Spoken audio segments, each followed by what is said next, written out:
Hey now. Wow, man. Oh, I did not put that together. I found that on the internet. Okay, I was going, wow, you did a great job. Yeah, look at me. I did add the Black Adam parts myself because I guess this was a little out of date. But yeah, I was looking for the credit to the whoever put it together. I'll link it in the description, so go check that out. Yeah, they have some really interesting. Like the video is like 10 minutes long, so you can still wow. watch a lot more. Yeah. It uses a lot of the most recognizable songs, but I figured since we were talking, about the future of the DCEU today, I wanted to get a look back at maybe some of the highlights or the better moments, or also everything looks better in a montage with a cool song behind it, right? Even if you didn't like it. Uh, Perfect example. Look at the first trailer. Look at the trailers for the Suicide Squad. For Suicide Squad 2016. I think the thing that surprised me in that video was to see the first Suicide Squad. What's her name? Sorceress. Enchantress show up, and I was like, "Whoa, that one caught me off guard," because that was not a memorable DCU film. Hey, to some it was. Some of us love that movie. Oh, but that character is not even redeemable. Aesthetically, like that movie just looks so cool. I think David Ayer, he knew what he was doing, but if it's not your aesthetic, then you definitely were not gonna. You know what though? This is the kind of talk though that I like, because if we talk about like David Ayer having a second chance, maybe James Gunn will let him come back and give him a second chance at another team or another film, because he never got to really release the film that he wanted. So yeah, that's what I was saying. Again, great speculation talk. Let's see, what project would you put David Ayer on? Yeah, I mean, I would just let him release his cut of the movie. Really, I mean. Oh yeah. What we got Snyder Cut. I think that did pretty well. So yeah, I think. I mean, maybe it's like Sergeant Rock. That's exactly what I was thinking. Sergeant Rock would be a perfect fit. I think Sergeant Rock. I know some people did not like his Fury movie. That's also like a war movie, but I think Sergeant Rock is different. Where I really like David Ayer's In the Watch. That's the movie with like the body cams and following around these two cops, right? Yeah. So I think if you do a Sergeant Rock type of movie like that, maybe not spooky like the event that's going on right now versus the Army of the Dead. Well, I was kind of thinking about that, because I was like, we need to have a Sergeant Rock that, imagine Sergeant Rock, heading these forces in a war, and then all of a sudden the Justice League comes down and says, we need your help. Would Bruce Campbell make a good Sergeant Rock? I don't know. It depends on Bruce the tone of the movie, right? Yeah, but Bruce Campbell is Bruce Campbell before he's anyone else. So when you see him, you don't even think Ash, you think Bruce Campbell. Yeah. I don't know. Who would be a good Sergeant? Frank Grillo. Oh, yeah, I like him. A lot. I love Frank Grillo. You're going to hear me talk Frank Grillo a lot today, because I already want him to play the question in my pitch. This is not. Oh, the question. Interesting, huh? Yes. Okay. Well, we'll definitely get to all that stuff. As you can see, Josh was not able to join us today, so I know I promised She-Hulk talk in the promo that we did earlier, so we will definitely hold off on She-Hulk, because we want to talk to Josh about it. He's been watching it and trying to catch up for the past few days, so we don't want to. I definitely want to know what everyone thinks, because who would not want to see 4 men talking about She-Hulk, right? Exactly. Please come listen to this white man's thoughts. That's right. Yeah, a lot of a very diverse panel. Well, right now it's more diverse than usual. Yeah, since it's just us two. But yeah. Well, Kyle's gonna join us in a minute as well. We got plenty to talk about. So let's get into it right now. Clay, you have a lot of things on your list. Let's talk about what you've been doing. Oh, okay. I'm gonna have to do it in 3D though. Oh, I didn't bring my glasses. Last night, Mystery Science Theater did The Mask in 3D. So if you're a subscriber to the Gizmoplex, you should have gotten your 3D glasses. It was so much fun. It was Wait, really they sent them good. to you? Yeah. They say the Gizmoplex on the side. Pardon me for just assuming that you had 3D glasses laying around in your house. I was gonna say, I don't think you could see the middle where it says King of Vision. There A it little is. bit, maybe here. I can blow you up though. Yeah, cool, Yeah. neat. So they had the movie, would have scenes and let you know so that you could watch the moments where, but it was more layered than stuff. Like there was a few scenes where stuff came out and it worked. It was fun. It was a Jonah Ray one. Jonah Ray dressed up as Tom Atkins for Halloween, which is one of my favorites. If you're not subscribing to Mystery Science Theater, get one or two movies and just try it out because they're just this season, especially because it's different people every time. I mean, you can get a Jonah episode. Oh, Uh, sorry, I had to Google Tom Atkins. Because when you say Atkins, the only person I think about is Scott Atkins, the martial the artist actions. / actor, Boyka, right? So Yeah, from the Undisputed movies, but very different very from different. Tom Atkins. Tom Atkins is a hero in this household. Tom Okay. Atkins is a guy who worked with John Carpenter, did movies like Assault on Precinct 13, but he's the star of Halloween 3. He's the star of Night of the Creeps. And he's just a non-traditional hero because he's just an old guy who drinks a lot and like the guy he plays in Halloween 3 is a guy who's like, lost his wife. He's hitting on the nurses, all kinds of stuff. It's just a non-traditional leading man. And I think it's great. Kyle, let me catch you up. We are talking about the differences between Tom Atkins and Scott Atkins. Kyle got a mouthful of cereal. Yeah. No, I gave Kyle a heads up because I was like, "You ready?" I didn't want to just bring him in cold or hot like that, but no, bring me in. Cool. Oh, I'm digging the Transformers poster. Finally got it back from a friend, and I hung it up. It's like the greatest animated movie ever. Oh, that's so cool! It's from the original movie. Yes, I love it. The only Transformer movie. Well, yeah. I take it back. I'll give Bumblebee props. Yeah. Yes. Yeah, that's probably at the. I like the first Transformers too, but definitely I was a lot younger when that one came out. Yeah, I mean, so was I, and I went all crazy. I mean, hell, I remember coming out of Cinemark 17 after watching the third. Hey, that's where I watched it too. Yeah. Well, this is the first time I ever met Devin Pike. He was out there still doing Red Carpet Crash, and he comes out and he's like, "How'd you like the movie?" And I'm like, "Oh my god!" And my friend was me, and I was like a flamboyant fanboy, just going all over about the movie. And Devin says that when he first met me, he's like, "Is this guy for real?" And then didn't realize, the Transformer nerd that I was, and give me some time later, I realized, okay, yeah, that movie's crap. But I came out of it just because it was more Transformers, big robots fighting. And I was like, oh my god! No, they got some cool moments. Other than all the robot merging that you can't tell who they are. I know. There's some cool stuff. Okay, sorry, Clay. Back to how dare y'all disrespect Extinction like that? Mark Wahlberg gave a performance of a lifetime. Not that one. No, the last one was Shia. Oh, no, Extinction. I like Extinction because of the Dinobots. Yeah. But again, they were in there for all of 20 minutes. So yeah, okay. I don't care. I got to see Optimus Prime riding around on a metal T-Rex. What's his name? Grimlock. Thank you. Yep. Anyways, back on topic because otherwise we're gonna be here for 3 hours. I also did a Dawn of the Dead marathon. So I went through the classics, Night of the Living Dead. I did Dawn of the Dead. I did the James Gunn, Zack Snyder, Dawn of the Dead. Yeah, very apropos for today's topic. Exactly. I mean, you get to look at a guy who just was writing scripts back in the day. He was doing that. And I think right after that, he did Scooby-Doo and Scooby-Doo 2. Yeah. I love those Dawn of the Dead. I mean, I love all of the Romero zombie films. And sometimes you just need to go back. Welcome, Leonard Kim, with the hot takes on a Saturday morning. I love Leonard Kim with the hot take. Hey, I love that people like stuff that sometimes we don't like.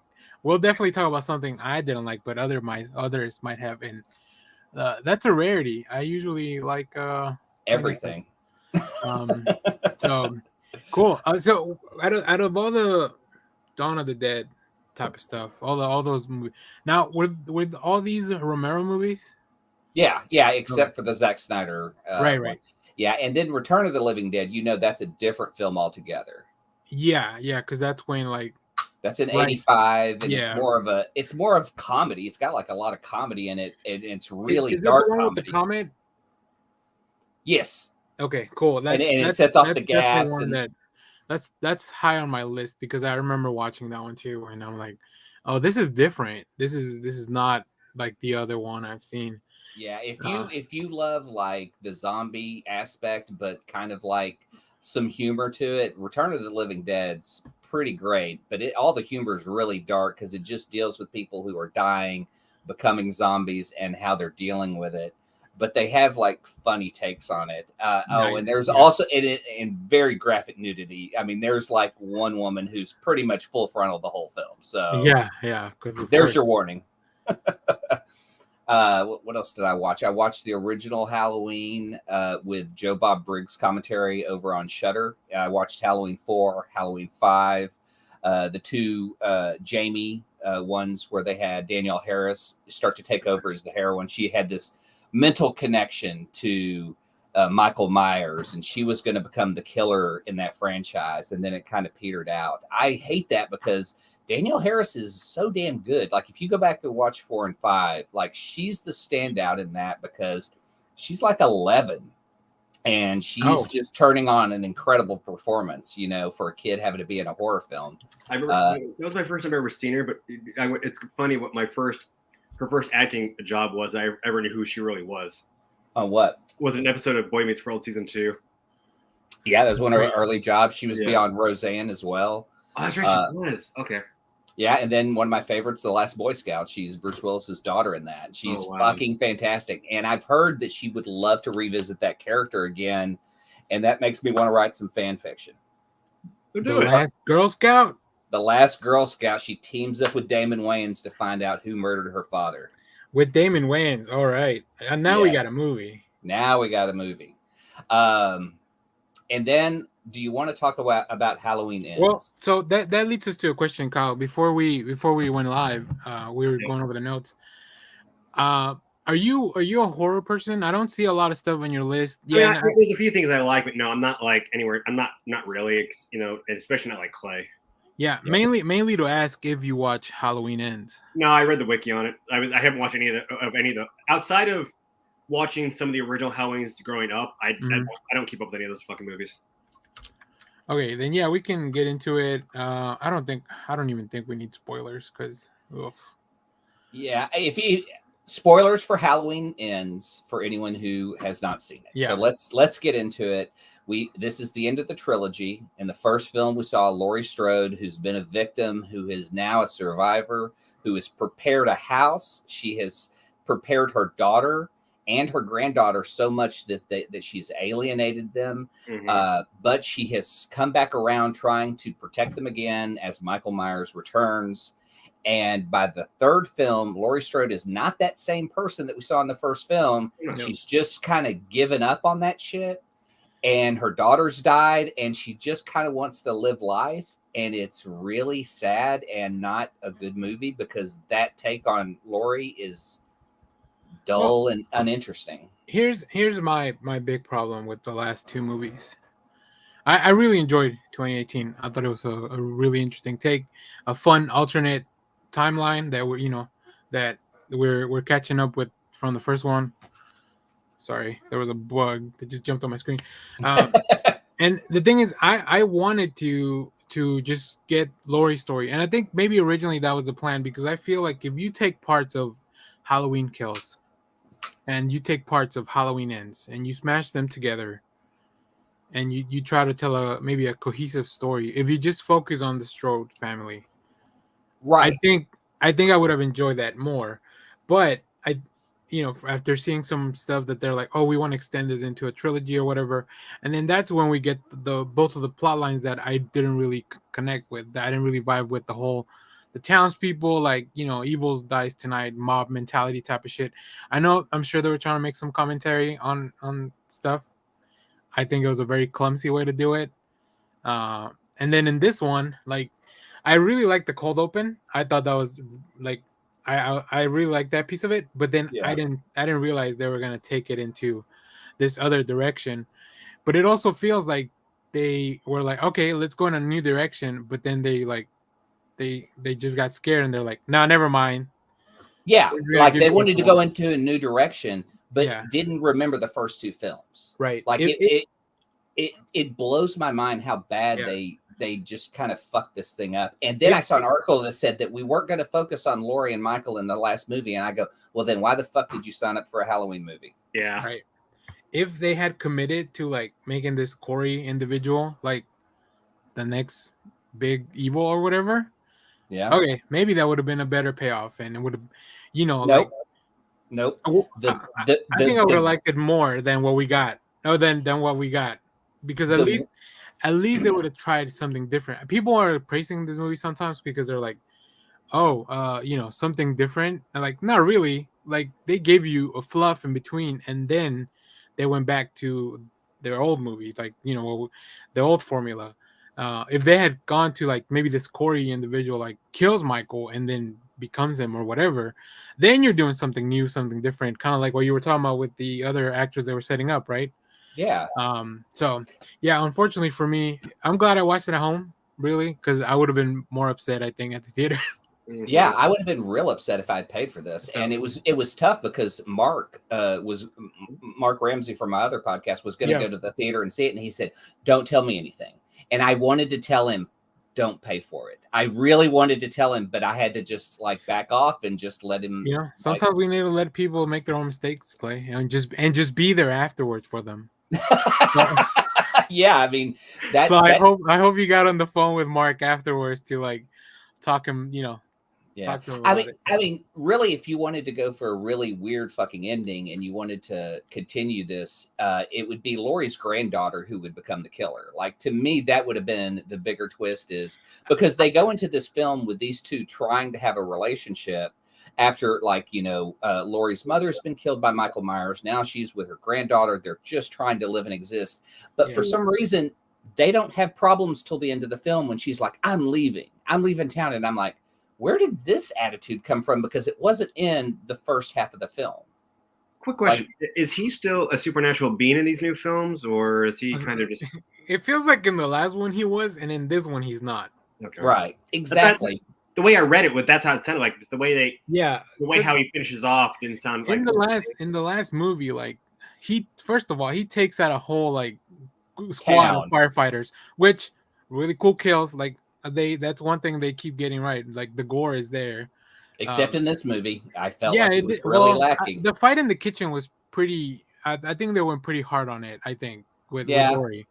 But other than that, you're right. I think there's not. I mean, also seeing the kid fall down like a million stairs, at the beginning. So, but yeah, in this one he does not. He just feels like he's just an old man that once he finally kills somebody again, like he gets his jollies and then he's like, oh, I'm back, baby. Yeah, like killing brings him back, and it's just it's weird. Like, I read that like he apparently was like hiding in the sewers of the town or something. Yeah, it's so weird, dude. Like, he's like hiding there for like a year to heal and come back, and then he has this connection with this dude, and that dude is the guy that starts dating Laurie's granddaughter. And so then I think the actor's pretty good. Yeah, he's pretty good. I hate the trope of like as a glasses wearer. I hate the trope of like somebody wears glasses and then somehow they break in the movie, but then they continue to like go on about their day without replace. If I lost my glasses, I could drive, but I probably shouldn't. And this dude's riding around on a motorcycle. Yeah. So like that, I was like, oh, I hate that trope that I'm like. Of course, yes, he's a handsome dude. He looks better without the glasses, but that's it's such a weird attitude towards the movie. And then everyone just treats him like shit too. Yeah, it's weird because there's a fine line between like horror and like a survivor thriller. Yeah. And this felt more like the survival thriller until Yeah. the end of the movie, and that was And it. Also, I think it's some pretty irresponsible commentary of like society makes these killers. Like that feels like just a bad message to put out there. Well, I mean, I feel like it does work in the second film because I do see the mob mentality and what it causes. Right. So that part, I mean, yeah. I mean, look at the guy who was accused of the Boston bombing by Reddit and was not guilty. I mean, look at that mob mentality. That's Yeah. on the highest But level. then that guy didn't start like killing people afterwards or whatever, right? So, Yeah, but I'm talking about the mental patient in the second film. Right. No, that's that part accused for of, then sure. he I just agree. dives out the window. Yeah, I agree with that. So, all right. I can't recommend it, and I have to say, it may be one of the worst Halloween movies. Like I would put H2O above this. Oh, I mean, that's Busta Rhymes, baby, right? Busta Rhymes at least kicks Michael's ass. In this movie, Did he call him a Kentucky Fried motherfucker? Yes. There you go. That movie's worth it just for that line, I think. But yeah, I mean, look, the movie's too long. That's the other problem. It's like 2 hours long. But yeah, I felt like so much was filler to make it a trilogy that a lot of this is just not. I can't wait till somebody edits movies 2 and 3 together into one cohesive movie that I want to watch. Like they've done, because I'm sure I'm not the only one that feels this way, but I don't have the time. And why the fuck did they continue to bring back the kids? Like the kids that were part of the original movie are played by the original actress, who's now like one of the Real Housewives.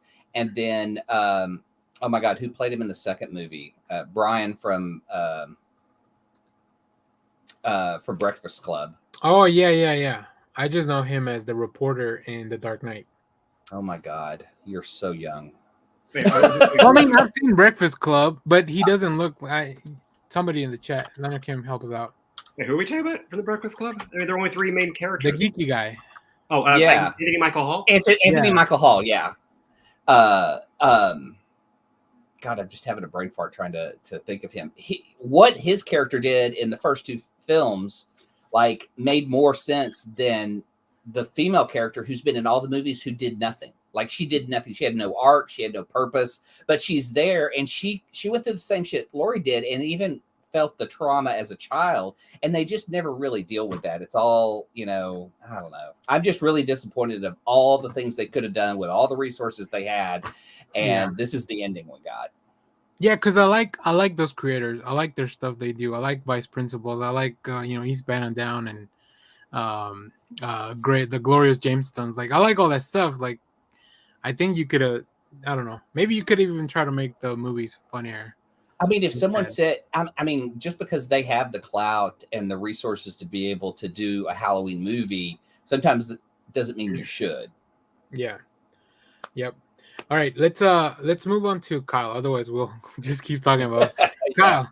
You've read a lot of comics, so let's go through some of your favorite ones. I'm gonna go with Star Trek #1.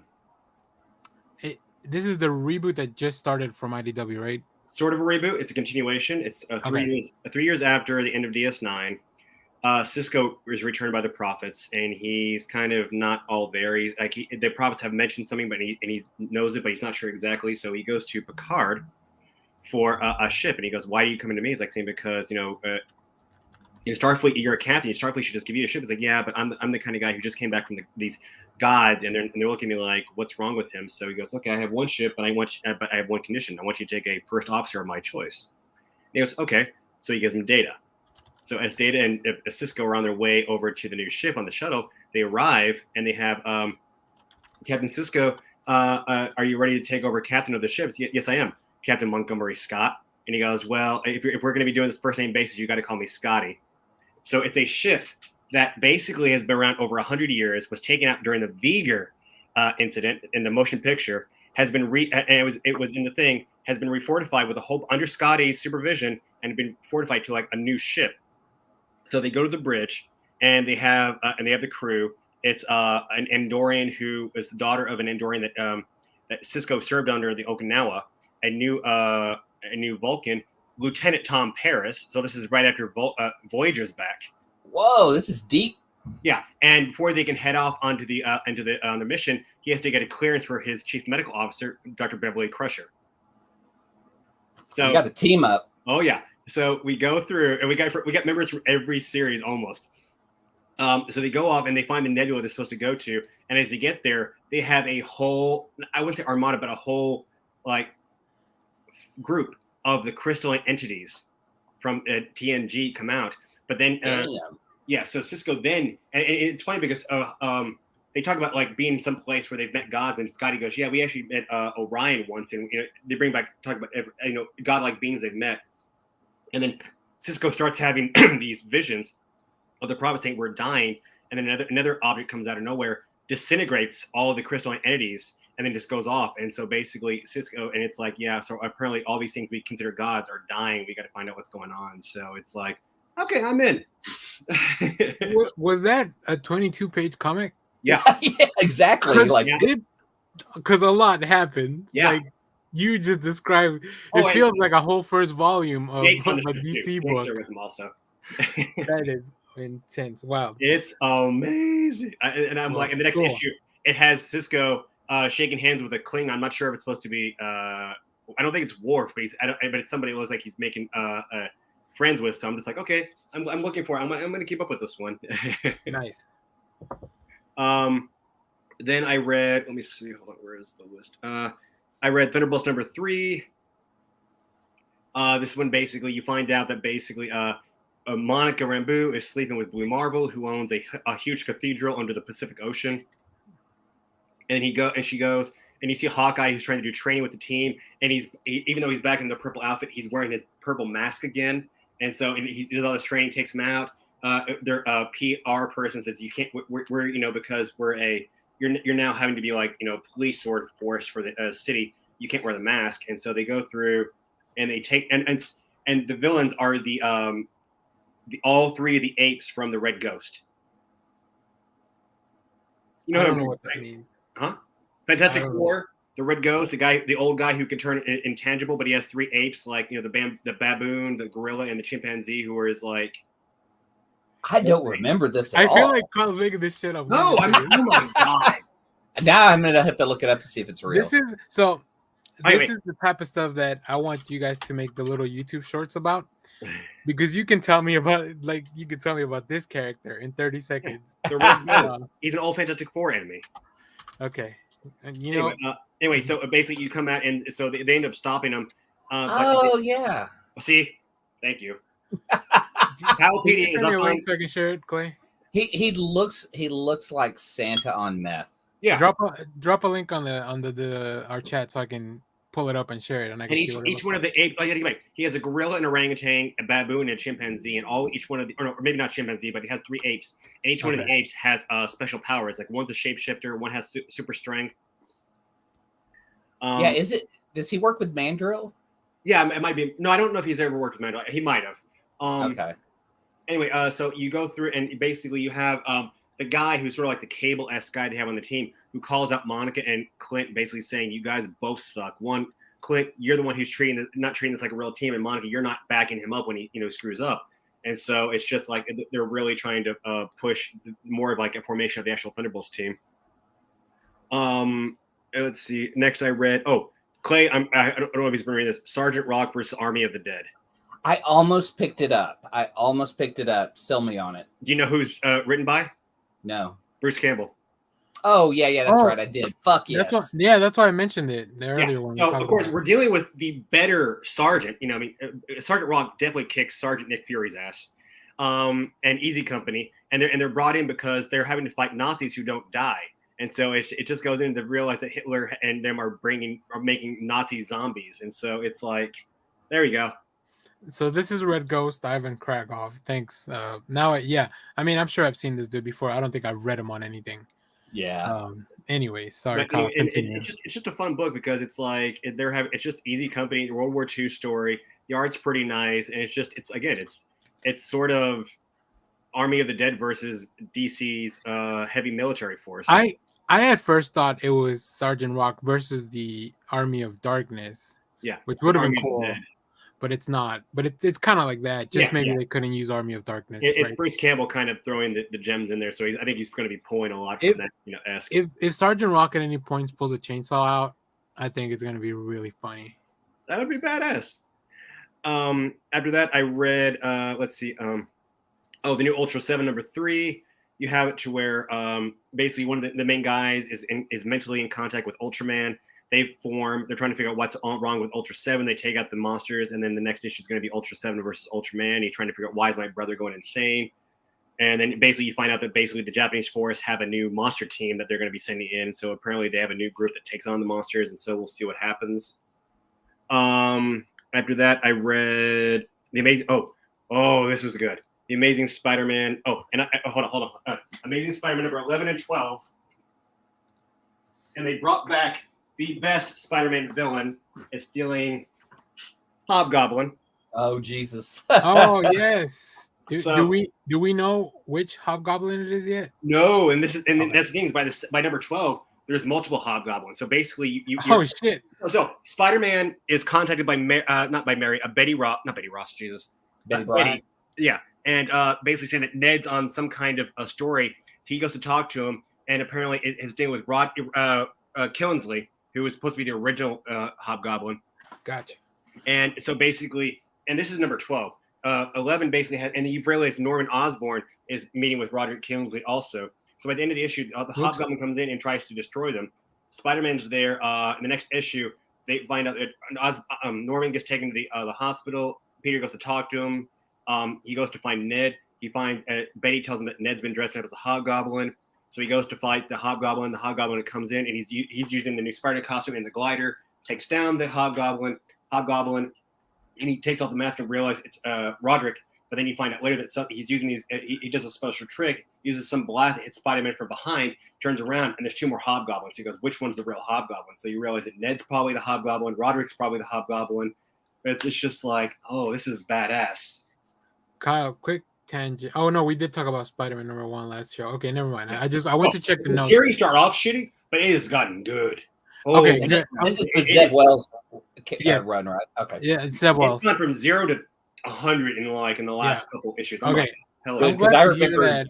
I'm Yeah, glad to you- hear that because, I mean, I haven't been reading Spider-Man in a long time, and I tried that Amazing Spider-Man number 1 again, and I was like, it this is started off. not it. The first 5 or 6 issues were just really hard to get through, but after that, I think they realized what was going on, and they were like, let's go this direction instead.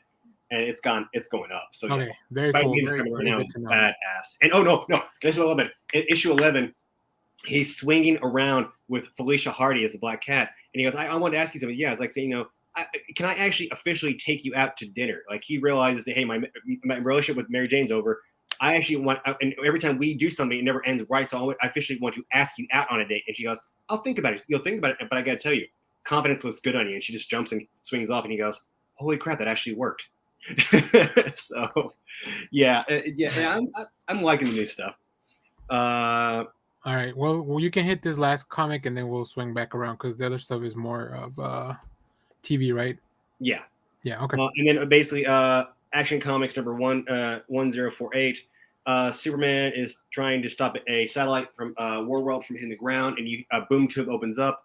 It's Desaad, Killback, and Orion. They're there to find this who's become the new, I guess, champion for Warworld, so they can take him away. And it's this little kid, so Superman has to come down and save him because realizing why are you trying to take this little kid? Like, he just wants to be left alone.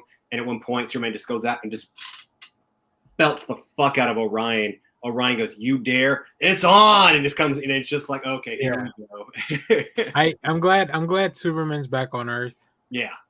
I've been reading. So I read the Action Comics prior to this one, which is where he comes back. Yeah. And they're setting up some really interesting stuff with Metallo, I think. Yeah. But what I like about Metallo, apparently he's dying, and Luthor's given a new body, but apparently Metallo wants out of everything because his sister's been coming to see him, and by the end of the book, his sister hasn't shown up. So you're kind of like, but what I liked about it was like they even mentioned all of the House of L is around on Earth doing stuff, and when you realize he means the House of L, we're talking about Connor, we're talking about Jonathan, we're talking about Kara. Oh yeah, the new Daxamite they have, that black girl. They're talking about Steele and his daughter. Anybody who is a member of the Superman family is a member of the House of L now. So I'm just like, okay, this is kind of badass. Yeah, they recently announced and they shared some art here. Let me real quick because it is whatever. There's gonna be a new comic. I think it's the Superman family or something like that. That's coming later on next year. Yeah, looks good. I love it. I'm gonna come back to about a year and a half ago. Like we were talking about, like if we were in charge of DC or Marvel, and what would I love? And we talked about, like, compilation books. Yeah, see right there. Oh my god, that's cool. If they were to go and Chinese Superman's there too. But anyway, if DC were to go back and redo, because we got like the Bat family, we got the Flash family. If they were to go back and do the 1970s, and Clay knows what I'm talking about, Superman family anthologies they did, Batman. If they did that, I'd be on board 100%, because that means we're getting stories from all the different characters in one book. Yep. So I'm excited for this. We'll definitely be talking about it on the channel. And I mean, I love Dan Mora. I don't know if he's going to be doing the art, but very cool. Very cool. That looked fantastic. Yeah, I'm excited. I'm excited about what they've announced. I don't know. DC's been doing some fun stuff, so which I will talk about in a minute. But first, let me talk about a few things. I don't think you guys watch House of the Dragon. I think I'm maybe the only one that's watching it. But holy shit, that show is amazing. I love it. I watched the finale was last Sunday, which was great. So make sure to, if you haven't watched it, I mean, just avoid the internet because spoilers are plenty. But it got me. I think so. We have like 2 years until the show comes back. I think they don't come back till 2024. Wow. Yeah. Damn. So I don't know. This is giving me thinking of maybe going back and watch Game of Thrones again. So we'll see. But that was great. Matt Smith can go on and do Morbius too. Yeah, and yeah, for sure. Oh hell yeah. We have, and then they're doing a sequel as well. I still like this because I know you went, but like I was making a joke because he was at the last fan days. Yep. And I had to make the joke. 12 years in the fucking making, because they tried to bring him like 7 other times and he always canceled out. So he actually showed up. I was like, holy crap. Yeah, he's been. I mean, he was difficult to try to get close to, to say the least. So yeah, but it's very cool stuff. I mean, I had a good time. We have the panel for Matt Smith on the channel if you want to check it out. We also have one for Jenna Coleman, who was also in Doctor Who. Yeah. And she's now in Sandman, and we have the panel for Stephen Amell, so you can go check those out on the channel. A friend of mine who was at the con said that he's pretty much given up the whole wrestling thing because of injury. Oh yeah, really? Yeah. I mean, the man's tough, but apparently, he's not a trained professional like all the rest of the other guys. So, like, I think he took an injury that just took him a while to get back from. And the guy's ripped now. Like, he's huge and ripped. I watched it. Yeah, because he's doing the wrestling show still. Yeah, but I don't think he's going to be doing like any of the live stuff he's done with AEW or anything. Right. No, I don't think so either. I do have. Oh crap! I was gonna see if I could show you all a picture, but since I didn't get close to Matt Smith, I just pretended I was getting close to Matt Smith because his line was insane. Oh my god! I was in the same room with him at least, so his line was insane. Doctor Who fans are fucking crazy. Oh god, yeah, they are. No, it would have been weird. But yeah, go check it out. He's great. He's really funny. I really like that show too. So, did you now, Clay? I know you've seen Black Adam. Kyle, have you seen Black Adam? No. Okay, we'll probably have a full show then to talk. I know about it. I read it. Yeah, but I think I want you to watch it. I'm sure Josh will watch it eventually. So we'll probably. I know what the big thing at the end of the movie is, and I'm like, whoop-de-doo. We might have we'll definitely talk maybe some end credit spoilers in the second part of the show since we're talking about the future. But I enjoyed the movie. It's fun. And Black Adam's not going to hit HBO Max, is it? I'm sure it'll eventually get there. Eventually, but not right now. So, okay. I don't think they're still doing the 45 days, especially because this movie is making a lot of money. Yeah, I know. At the theater, so I want to see it because of all things, and don't get me wrong. I'm not knocking The Rock. I'm not knocking Black Adam. But my main reason for wanting to see it is because it's the JSA. We're getting limelight to the JSA finally. So I'm just like, thank God. Yeah, about that. No, Clay. What? They're great. I have thoughts. Yeah. Well. At least we get the JSA. I'm just saying. At least we're starting to get the JSA, and like what? Yeah, but you know what? We got this. Remember when we got Starman in Smallville, and it was disappointing. That's what JSA is in this movie. What? No, get out of here, Clay. Okay, I can't believe I'm going to say this, but I think I'm going to have to side with Daniel. I read it, and I read it. You haven't seen it though. That's the thing. Is like to really get it. Let's get into spoilers. Can we get into spoilers? Yes. Okay. That JSA team is half a CW team that doesn't interact. The kids kind of seem to hang together, Adam Smasher and Cyclone, and they just have fucking CW moments. I am not kidding you, where they're just like hanging out. Yeah, it is like a fucking CW show when those two are together. And then you have the other two older team members that never kind of interact with the younger ones. They don't really have a plan. Hawkman is just beat the fuck up constantly. Dr. Fate speaks like Yoda and doesn't help much at all, but it's fucking Pierce Brosnan, so you don't care because I love Dr. Fate is the fucking highlight of this movie, Clay. Yeah, he is, but he's like talking to Hawkman in riddles and bullshit. That's just like, come on, man. Like, oh, okay. When Doctor Strange does it, it's cool. No. Dr. Strange is not talking riddles. I got to give him credit. I got to give Clay credit on this one. And I like how he did the. Whatever. Because he said that because he went through the reality where he told him and it failed, so he couldn't tell him. That was the point of that. We'll get into it later. I still love how Pierce Brosnan said. I've seen Endgame a few hundred times. I could tell you. Yeah, I think we definitely need Josh to watch Black Adam as well, and Kyle. But the JSA is probably the biggest disappointment for me in the film. I'm gonna disagree. So I'll definitely have to. What's your biggest disappointment in the film? Nothing. What? The movie was great. I mean, all right.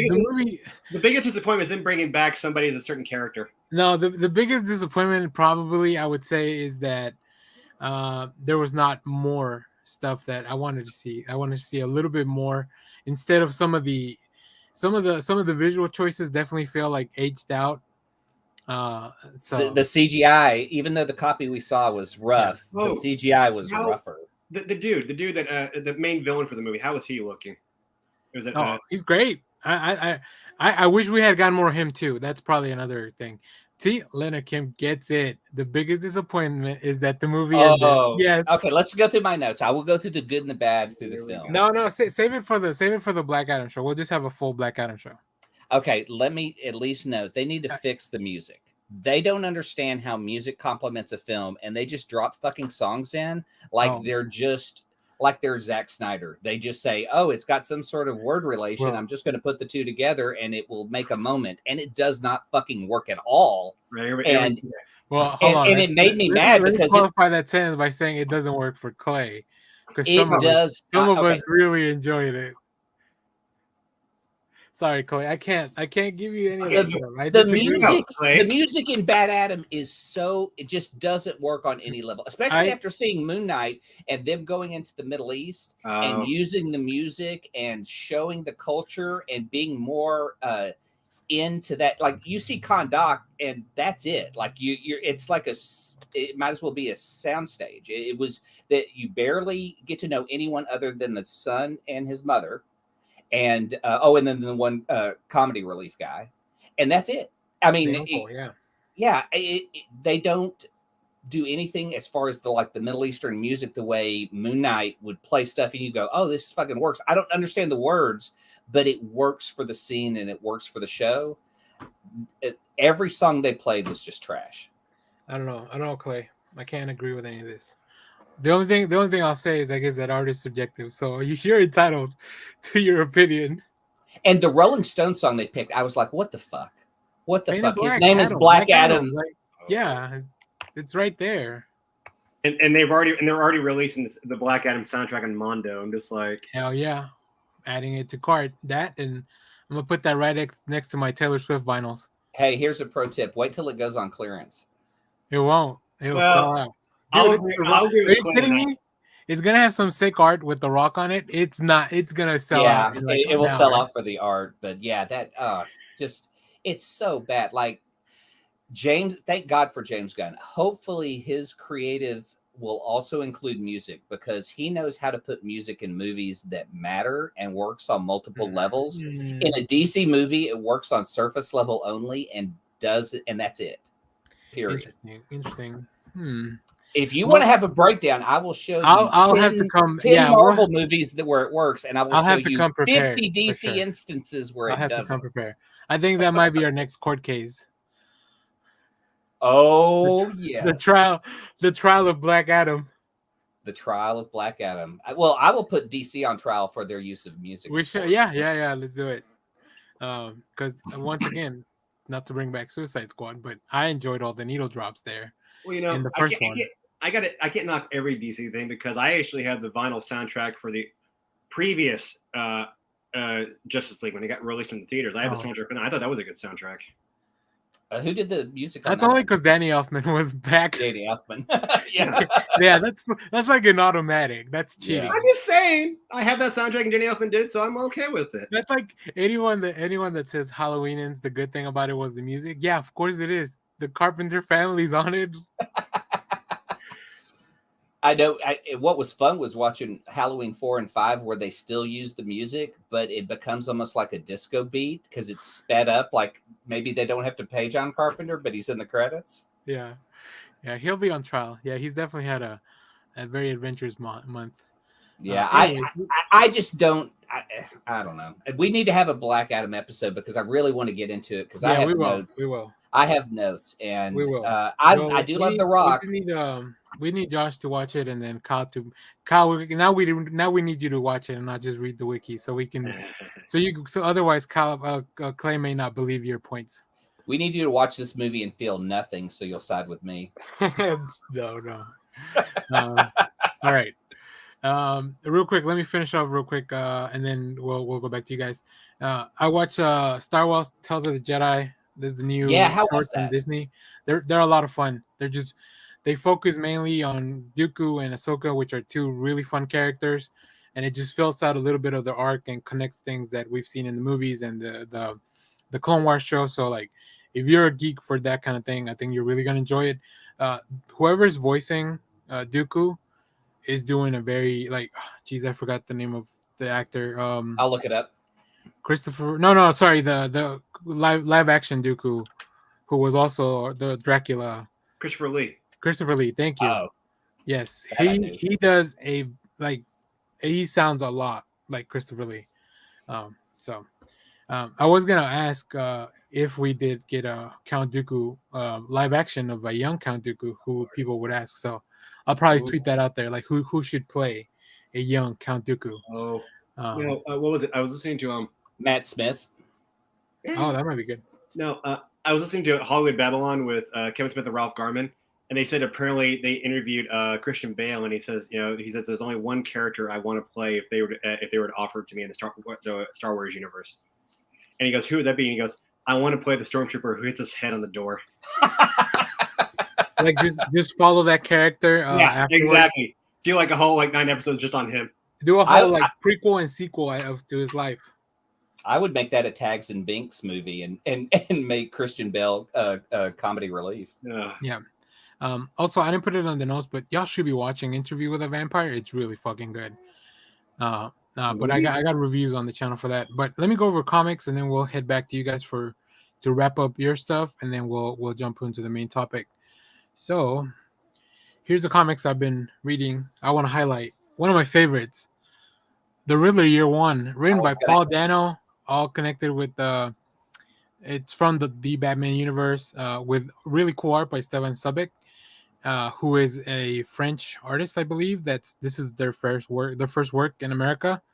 But in France they were doing Conan the Cimmerian, like the French version of whatever's going on. So it's gonna look really cool. Yeah, see, I got people support me. Interview with a Vampire is awesome. Yes, you need to catch up. Also, I picked up some. I'm not caught up on Venom, but Ryan Stegman had 2 variants for the same comic, so of course I had to pick them up. Yes. Speaking of Stegman, Banished 2 was out this week, so I picked up the Warren Johnson and then the regular cover. Nice.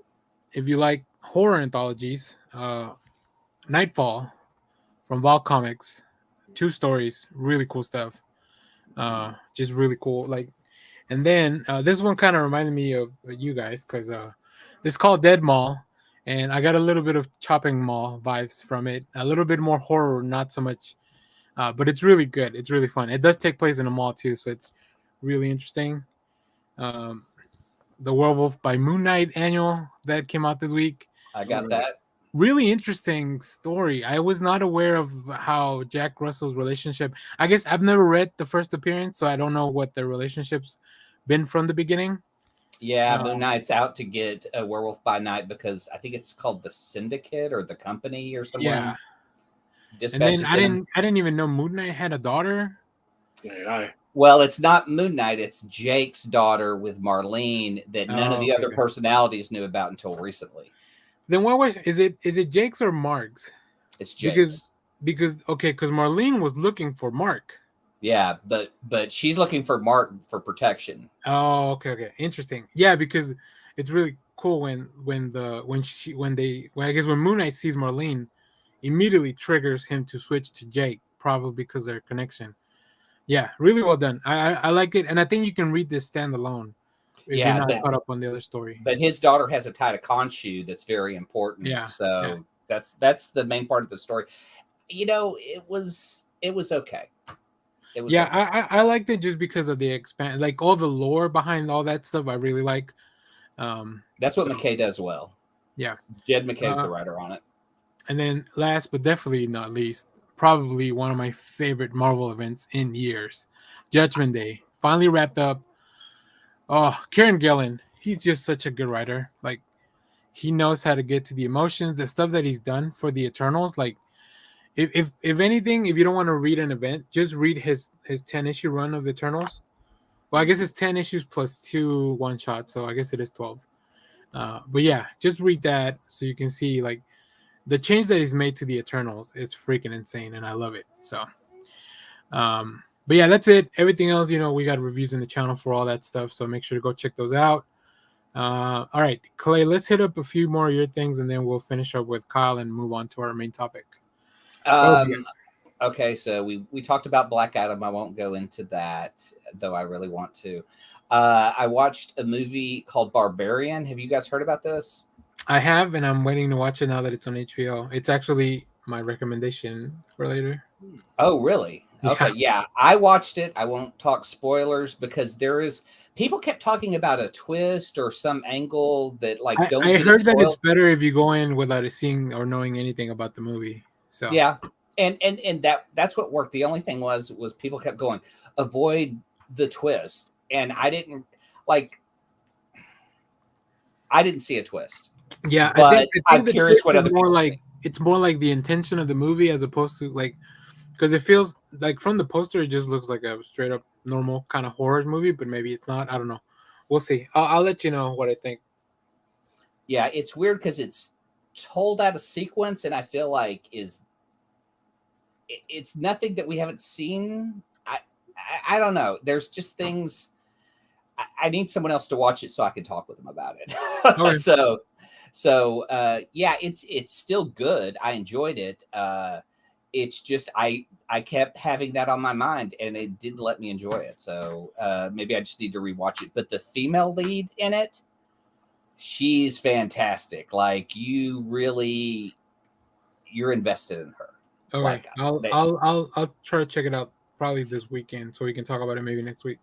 Yeah, and I've just been rewatching Werewolf by Night on Disney Plus and The Orville too, just because I want them to know I want both of those to come back. I want to see more Werewolf by Night. I want to see more Orville, so I just put them on and we'll rewatch them over and over again. Yeah, it's really, so good, really. Yeah. And the last movie I watched was Clerks 3, and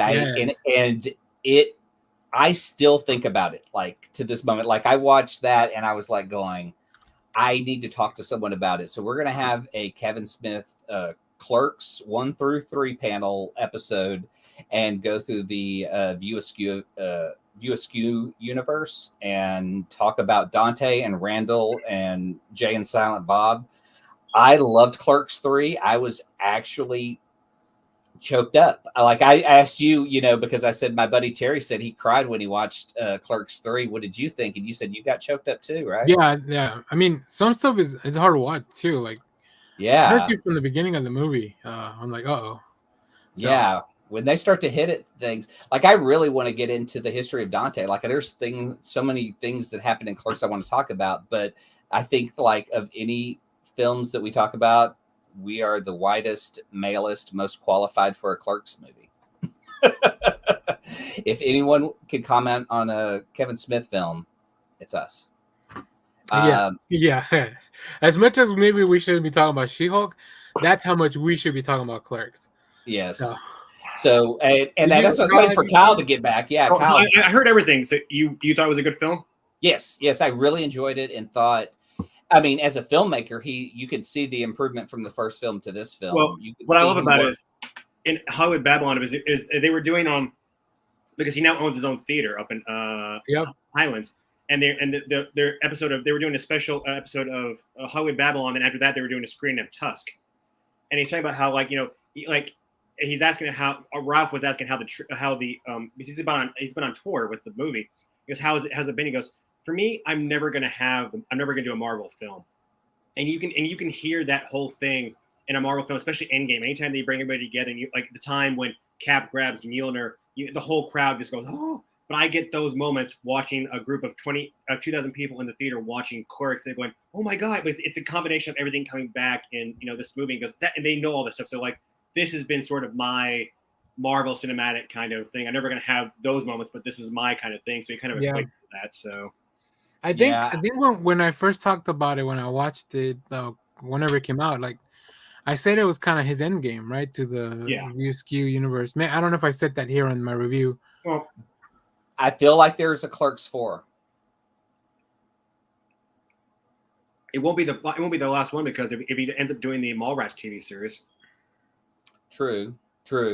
And don't forget that Dante also has a brother that was in Mallrats, so technically Brian O'Halloran could come back, or the ghost of Dante could come back. But I feel like Randall's left in a position that we need a Clerks 4. Not a brother. I think they're cousins, but like there's the Hicks family, because there's Dante, there's his cousin who is it was the TV show contestant. Yeah. His other cousin who was the guy who worked with Matt Damon, who was trying to pitch the idea for a Blunt Man and Chronic, and then the other cousin who dies, who was a TV reporter who was doing the news report at the church. Yeah, that's right. Yeah. You nerds. Oh yeah. I'm gonna clip this out and tag Kevin Smith. Maybe we'll convince him to come on the show. Snoochie boochies. That's right. I really enjoyed the movie. Obviously. I also feel like I really liked it because I felt like it added a layer on top of Clerks too. Yeah. Like I need to go back and I think I need to rewatch all three again. It's good. My buddy Terry, because I'm going to have him on the show to talk about this too, because we've watched all these together and gone through the whole Kevin Smith films. Anytime one comes out, we always talk about it. And then we went and saw him in Dallas, and then drove all the way down to Austin to see him again. Because we're big fans. I have a Clerks poster I got autographed by him and Jason Mewes. Actually, Jason Mewes signed it twice because he was very high at the time, and at Comic-Con. I've just been following this dude's career and films, since I first saw Clerks. So am I. I mean, hell, I was working at Keith's Comics in Carrollton when Chasing Amy came in. I saw Chasing Amy 6 times in the theater. Oh my god! Damn. Wow, that's probably the one I haven't seen the most. That's the one I've seen the most, definitely. So yeah. I haven't seen a lot, but I like the Clerks movies. So yeah, but I've seen Mallrats. You guys shamed me into watching Mallrats that one day. Shamed you? Well, because it's hard to watch now. Like you can't unless you have it physically. Yeah. You have to take to the high seas to watch it. No, that's not true. Kevin Smith has his own streaming service where you can watch all his stuff on there now. Really? Yeah. The Kevin Smith Club or something, but it has all the movies on there. You can it's a streaming service. Why did he not call it the Quick Stop? Hold on, let me see if I can. Or RTS Rentals. Well, that'd be badass. But I love seeing everything. I'll be right back. Okay. Just to stay on the Clerks 3 rant, man. I loved seeing everything in it. I loved seeing him address why he filmed it in black and white. He was able to go back and kind of address things that he did or didn't execute well in the first film. I loved the discussion about Asian design major that was going to marry Caitlin, But hey, you haven't seen it, right? No, I Okay, do you know? Have you read the wiki? Yeah, I mean, I know, yeah, and that's what kind of bugs me. Like, I was almost out of when I read. I'm not going to go into spoilers, but just kind of where Dante's life is at the moment. I was just like, really? That, I mean, is that, like, you have Clerks 1, and it sort of has its dramatic moments, but it's more of a kind of a comedy. And then when you get to Clerks 2, it's a comedy, but it's a little more dramatic, and I liked that because you got one more serious with the character. So I was kind of looking forward to seeing where Dante's life had gone from the end of Clerks 2. And then when I read what happened with 3, I was like, I don't like the fact they did that. Yeah, but I do. Like, for I don't know. I'm torn with it because at times I'd lean one way and lean the other. Yeah. It's hard to talk about without getting into spoilers. But if you narrow down and just talk about Dante and Randall from the beginning, to me, Kevin is always the stories are about the friendship and the journey and not the destination. You know, if you look at the first movie, like, he wanted to kill Dante at the end of that. It was just going to be this dark comedy about a guy who wasn't even supposed to be at work. He gets killed. And then saves him at the light. Like, everyone says, no, you need to save this guy. And that's the interesting part there is, like, he wanted to kill Dante in the first film, but now he's like 3 films later and he's still telling this guy's story. Like, was it just for the joke that, or was it more important that he save him? Like, do you think it would have been better to just have Dante die in the first movie? If you had left the theater and that was the ending, what would you have thought? No, I would rather. I'm glad they went with the ending that they do. Now, I do love, growing up being the movie nerd. I deal with the fact that there was that alternate ending, and they put that on the, later on the DVD and everything else. But, like, I'm glad they kept where it shows in Dante still alive. Right. Do you think Randall and Dante do you think they're, analyze their friendship over 3 films? Are they good friends, best friends, or are they just friends who tolerate each other? No, they're best friends. Because, I mean, I think you can't have, I mean, you realize, I mean, they're even more than best friends. They're brothers. And you got that from just that scene when Randall kind of opens his heart and when they're in jail, and you realize that there's a bond there that surpasses the even normal friendship. That's why and that's that again that. And I remember being with a friend in the movie theater, and he says that he almost started crying because that he had a friendship that kind of they're friends again now, but that had kind of fell apart, and that hit him really hard. And that moment, you realize the Dante and Randall bond surpasses typical friendship. So they're not just playing, they're not just colleagues who tolerate each other. They're not just friends. Like, I mean, there's a bond there that that they're meant to be together for life. Again, Dante is Randall's heterosexual life mate. Yes. Yeah, I can't wait to talk about this. I feel like the Clerks series is an important Gen X series of films. Just because you have this one guy who's coming from the same place I feel like I was coming from, is kind of this darker sense of humor that I would have really enjoyed the fact that Dante died in the first film. Mm-hmm. So Clerks 3 is fantastic. I can't wait for us to all get into deep to it. And I recommend it to everyone who's watching. Cool. All right. Was that it? Yeah. Oh yeah, I forgot. I did read Chainsaw Man. The I know you're watching the anime on. Is it Netflix? It's on Hulu. Crunchyroll and Hulu. Yes. Okay, and I just checked out the first manga at my library, and it's kind of cute and adorable. I mean, it's weird that, like, he has this dog that has a chainsaw head, and their connection at the beginning and what it gets into. Like, I don't know how much the anime differs from I guess I don't know the volume, how much of it has to what the anime has, but usually it's a couple chapters at least. But I don't know the pacing of it.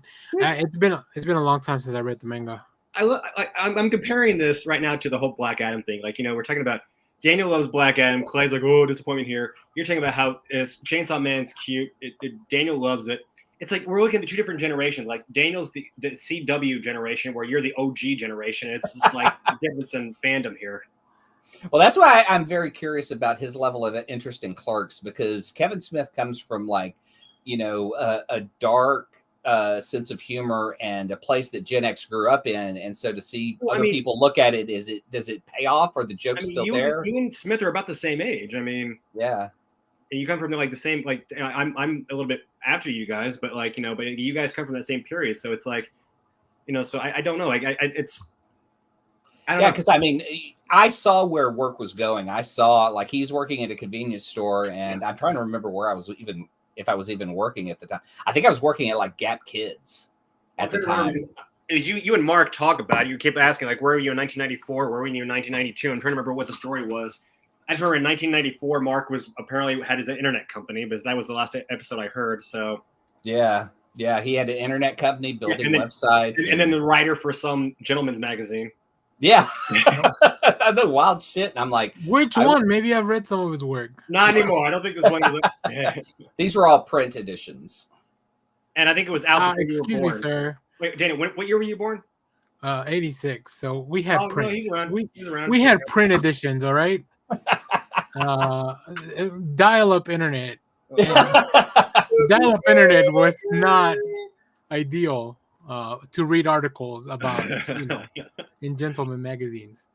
All right, Kyle, let's finish up your list and then we'll move on to our main topic. Yeah, it'll go by real quick. I ended up re-binging before I left on my trip, and then I only got to the beginning of season 4, but I re-binged, watched all of Cobra Kai, finished up season 4 and season 5 when I got back. Did you see the action figures that they're collab with Mighty Morphin Power Rangers? Oh yeah. Oh no. Wait, I've seen the ones that did with the Turtles. I haven't seen the no Cobra Kai Power Rangers mix up. Like, yeah, I'll pull it up. You keep talking. Yeah. But I mean, again, a real easy watch. My current favorite TV show, and again, season 5. It's all about Chosen. Oh my god. And then I watched the last 2 newest episodes of Stargirl season 3, part 1 and 2, titled Infinity Inc. Oh boy. Yeah. So it basically, Courtney's sort of in hot water with the rest of the team right now because she's trying to help out and date Icicle's daughter. And so this one deals with, and then basically Beth, who's Dr. Midnight, finds out that in episode 6 that somebody is watching them all. She hacks has hacked the gambler's laptop and finds out that somebody's has video feeds of all over Blue Valley watching them. So they end up doing a plan to where they knock out all the power so they can take out the cameras. And at the end of the episode, as the episode's going, you see that the guy who's been watching them has been making a puzzle. And at the end of episode 6, he's been making a puzzle. And you think that, the puzzle is starting to form a skeleton. So you think it's bones from a helix. So in episode 7, the Shade returns and takes Courtney and I'm blanking on his name. Her dad. Astro Boy. No, Stripesy. Stripesy, yeah. Yeah. To go meet with why am I blanking everybody? Not Beth. Yeah, but Jade. To meet Jade, and they're at the Helix Institute because you find out that Obsidian's there, and so they want to free him. And you find out later that basically they free him. And somehow the Shade's power has been infected. Has somehow infected Green Lantern's ring, and the ring has somehow infected the Shade's power. And so they go to try to and you realize that by episode the next episode 8 that they show a few of the teenage members that are there, and they're members who have been in Infinity Inc. or at least shown up in Infinity Inc. before, and in Bones and talking to Courtney and explaining who he is and what's going on, and they end up healing. Both Stripesy and Shade get caught in the Shadowlands, but they get freed after they help Obsidian, and they basically tell Obsidian, "You're welcome back here anytime." And you also find out the Helix, they're not kept there beyond their choice. They can leave anytime they want. They're just there because, unlike Courtney and the other members of the JSA, if they take off the suit parts, they're normal kids. But the members who are at Helix are metahumans, so they sometimes they have no other place to go, and so they end up doing that. And you find out later at the end of episode 8 that the Shade is going to try to help Obsidian with his powers, but he's going to stay with Jade, so he's going to take him to New York. And he goes, "Why are we going to New York?" And she goes, because I need to go find, I can't remember his name, I'm blanking the names now, but it's Sandy, the Sandman's protege, who's been having these dreams, and he's the one who told Jade where she could find Obsidian.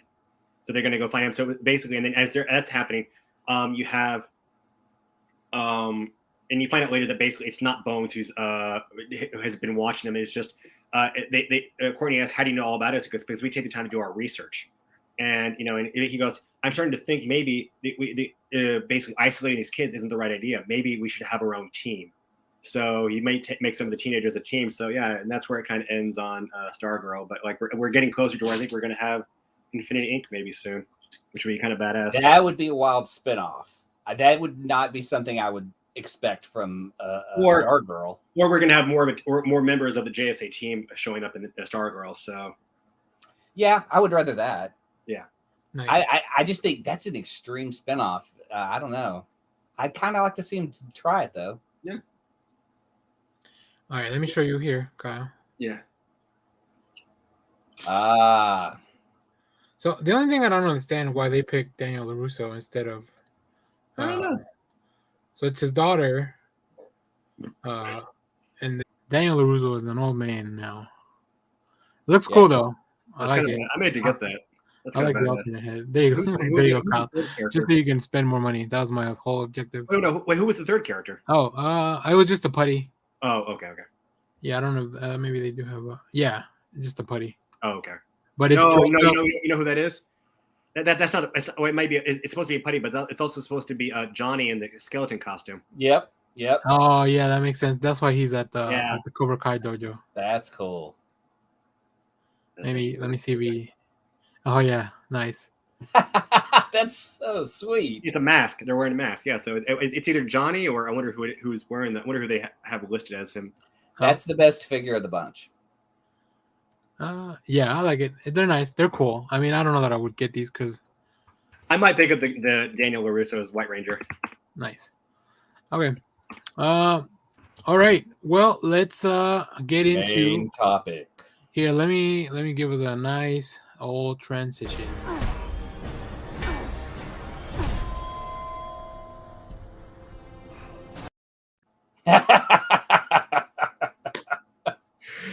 All right. So a lot of stuff happened this week for DC. I guess we'll go in order of things how they happen.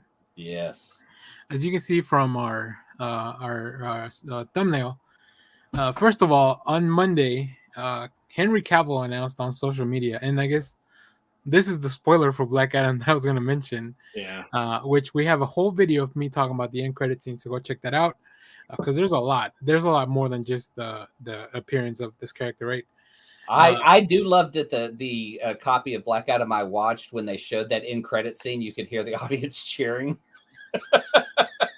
Well, there was apparently rumors that before they got him back, we were just going to see like disembodied head, like we did in Shazam. I mean, it No, makes I mean, not disembodied, but like, we were going to see like Superman body. we get it. Although a headless Superman would be cool. It would be a James Gunn thing to do. Yeah. True. But yeah, so in the end credit for Black Adam, Superman shows up, which there's a lot of interesting things about that end credit scene because first of all, what kind of favor does he owe Amanda Waller? Right? Because she mentions that he owes him, like she's like, I can call in a few favors from some people that are not from Earth to deal with Black Adam, because she tells Black Adam, you stay in Kandak, and that's it. Right? Yeah. So, interesting. Also, I'm curious how she's still in power after Peacemaker. Yeah. Peacemaker He's still working for her. These government officials, It's like, good they just find a way to keep their power. But I'm always really glad to see Viola Davis come back as Amanda Waller. She's fucking I mean, of anything that still pays off in the first Suicide Squad movie is when she executes her entire staff. And Will Smith is like, that's gangster. That's one cold bitch. Yeah. That's great. I love it. But yeah, and then after that, Henry Cavill announced on his social media that he's coming back as Superman. Now, did this happen at the same time that DC had already made up their minds about who's going to run the future of them or not? Who knows? I think Henry Cavill is represented by Danny Garcia, who used to be married to The Rock, and she's now also his agent. So there's definitely, so they are very close when it comes to like stuff like that. I can see why she would want to pull for both of them, right? Obviously, because they're her clients. So, more work for them means more work, more money for her. But just overall, like Henry Cavill and The Rock have a pretty good business relationship because of that. So I kind of knew going into the movie that was the spoiler, because the internet is full of savages that don't know how to behave. Exactly. But it wasn't confirmed. I hadn't seen like a screenshot or a clear screenshot or anything. It was just a lot of speculation because people that saw the movie. Like for right now, I have to mute anything Wakanda Forever because the premiere was like a couple of days ago. So all these people are gonna start talking about like they have no manners anymore. Even the main outlets like Variety sent out a spoiler for something else for another Marvel premiere. And I'm just gonna touch that one thing. I know I have to wait to see the movie itself, but I'm still a little torn on them making Namor and that whole thing like Mayan ancestry. I'm just kind of like, I want it to be from Atlantis. I don't want this to be like, why change the history we already have? You kept everything, I don't know. We'll see how it goes. Yeah, we'll see the adaptation. I mean, I'm very excited to see them because they look super rad. Yeah. But it's weird. I really enjoy how Namor flies. Yeah. It's almost like he can step. Little steps. Like a hummingbird, almost the way somebody described it. Yeah. Yeah. If you like that, you should watch Bleach because that's how they float through the air. They just kind of skip around. Anyways. So yeah, that's so after that, later on in the week, we got some more news that James Gunn and Peter Straff, sure, yeah, they're gonna be taking over the future. They're gonna be pretty much running these DC studios, whatever that means. Co-CEOs, yeah, and James is creative, right? He's on. Yeah, we said. I wonder what Marvel's thought on this is. Mark replied with this to our tweet that we saw this morning. That's perfect. Like they say, like the kids say, if you know, you know. That way we won't get into spoilers. Maybe we'll talk about it next week. But yeah, I mean, after looking at, obviously I'm more familiar with James Gunn than Peter Safran. That's his name. But after looking into the stuff that he's produced, like he's been really involved with DC and a lot of the stuff that James Gunn's been working on. So I can see why they would team up together, right? You now have, I guess, you cover with both of them together. You have a producer that knows everything on the back end of making a movie. Not that James Gunn doesn't know, but I mean that's probably not his forte, right? And then I don't know. I mean, I think we need to look at his Trauma experience. He worked for Trauma and I think starting with Romeo and Juliet and working with Lloyd Kaufman, you learn a lot about how to make cheap films. You learn how the workarounds, and so I feel like he's bringing not just his writing and directing and storytelling background, but I think his producer and Trauma knowledge helps a lot. Well, you also got to realize we're also getting a dude who's an official fan of this stuff. So he's not like some guy like, I don't think, I'm going to knock it. And I don't think, they had Zack Snyder running everything for so long, but I don't think he was ever a real fan of the stuff. He wanted to make his own stuff. But with James Gunn coming in, no. He is not a fan of Superman. No. But James Gunn coming in, he's a fan of the stuff. So he wants to be more true and he's going to give, I think he's going to give us what we. How dare you? Zack Snyder's a wannabe director who, he's got some fandom because of the films he's made. Whereas James Gunn, he started off kind of making, these small films, but he is an actual fan. So he's going to give us the stuff. James Gunn. Yeah. Look, listen, I think being a fan and what you get out of the material is a different thing. Maybe they focus on different things. Maybe look, there's a lot of interpretations of Watchmen. David Lindelof and Zack Snyder both read it, and they both got different things out of it. I think, right? So yeah, and I'm just gonna say this. He gave us a decent actor as Superman. He doesn't know how to write the character. Right. I think he definitely focused on aspects of the character that not everyone liked.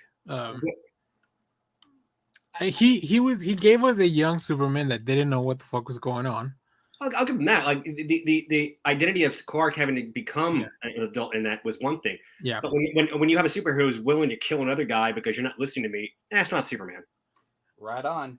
I think if we stay with the Henry Cavill as Superman, though, we have to deal with that. And I think that's the interesting part is by carrying him over into this, you've had a Superman that has killed and that has died and has come back. And so what does that mean going forward? And I think that will have a huge impression on his character as a person who shouldn't kill and should become more of the Superman that we know.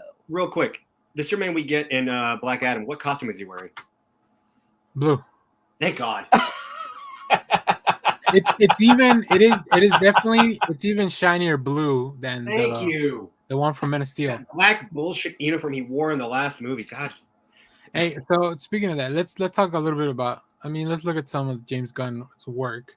You got to start with the specials. You have to start with the specials. I'm very interested in this whole James Gunn's PG porn thing. Whatever. Oh, you've never seen those? Neither have I. No, what? Oh No. my God! Pull them up. I don't know that I want to in my work. Yes, you do. They're a PG show. I swear they're so funny. They are really, really good. All right. Well, I don't want to get kicked off the stream, so yeah, but we will definitely watch them. For those who haven't seen it, I definitely recommend it. It's safe to watch and it's funny. He wrote, again, I'm going to go right back to it. He wrote Scooby-Doo. And in that movie, stayed true to what the character's supposed to be, in my opinion, just with a James Gunn twist. And I think that, when you watch The Suicide Squad, when you watch Peacemaker, he's staying true to what those characters are supposed to be, even with a James Gunn twist. What did he do for 13 Ghosts? I wonder if he was a writer on that. Yeah. Maybe. I love that movie. Yeah. I know. I mean, Tony Shalhoub was not. We also have to realize, he's becoming the head of DC Films while we still have the Guardians of the Galaxy Christmas special and Guardians 3 still coming out for Marvel. Yeah, that looks like a hoot. Did you guys see the trailer? Oh, yes, God. I loved it.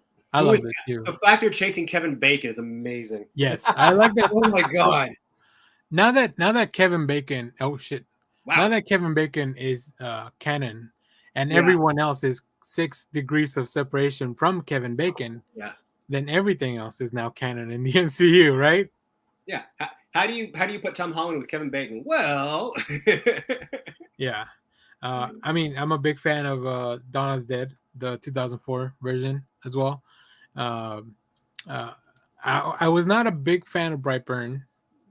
I never saw it. I don't care. Yeah, I never saw it. I never heard. You didn't like it, and I think that was probably what kept me away from it. Maybe you guys should check it out. Maybe you will like it. But really? I don't know. I just thought it was. I felt like it was violent for violence sake. But he's only a producer in that. I think he co-wrote it with his brother.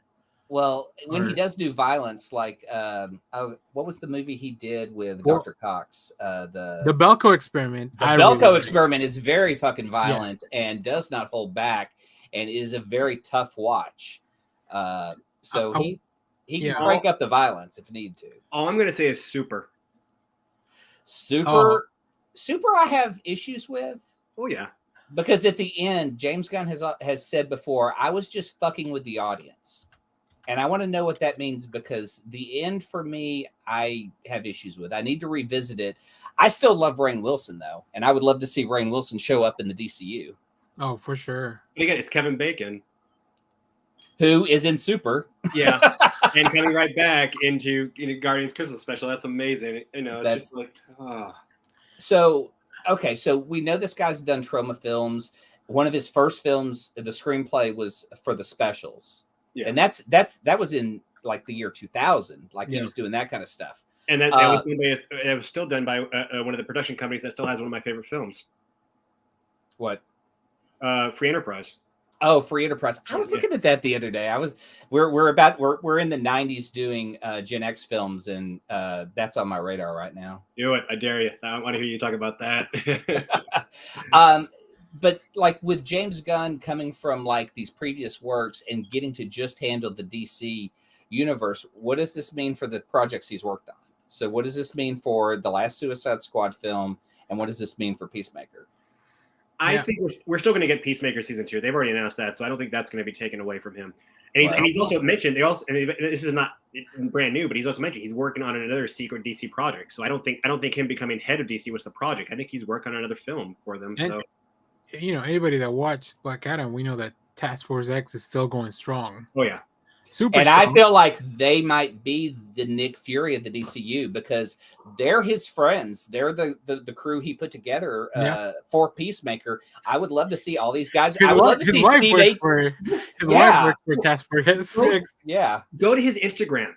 the post he made for his wedding, he's got pictures with all the cast from all the different films. He's got the Guardians cast, he's got the fucking Suicide Squad cast, he's got the Peacemaker cast. He's got pictures of all of them. That's just so cool. Real quick, I do want to talk about Peter Safran for a minute. Let's look at his stuff. So he's a British producer. Okay. And he more recently he's been very involved with both anything Warner Brothers as far as DC stuff and horror. Like I've watched a lot of these. I like the Conjuring universe stuff. Yeah. They're not all the Annabelle movies are good. No. But I like that. So but he's also involved with like some of the, like a lot of the, what do you call them? The parody movies.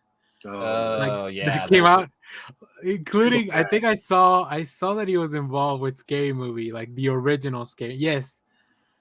Which makes sense because I mean, if you're going to work, those the first 2 Scary Movies are good, and then after that they're shit. And then you look at a movie like Senseless, another just bad execution of a film. Yeah. Oh, he did the reboot of Flatliners. Yeah, which it's fine. I mean, that one's okay. He does a lot of the horror stuff with Warner Brothers. I think he did a Jiminy Glick movie. Ugh.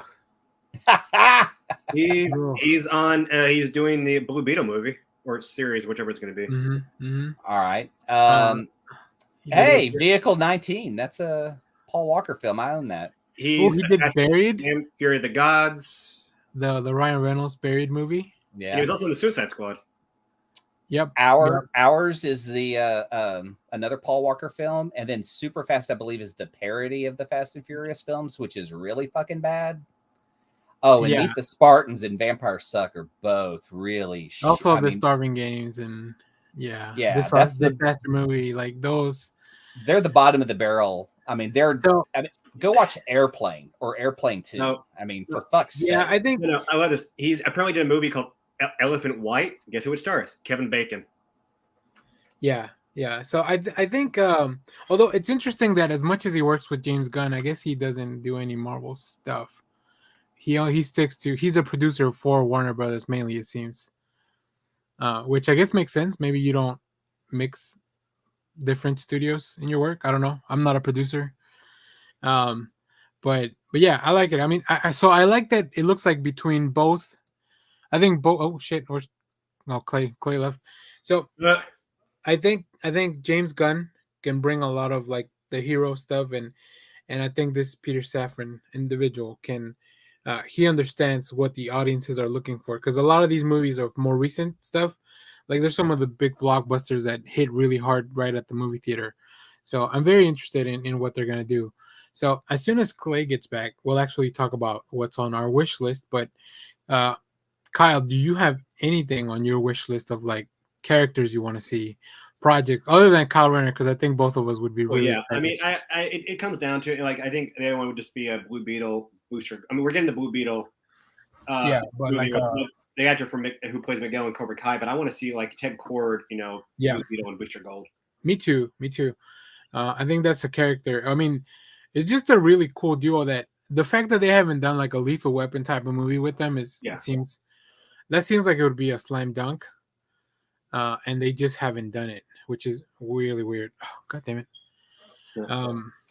But also, I know they just announced that they're gonna they restated the Green Lantern project.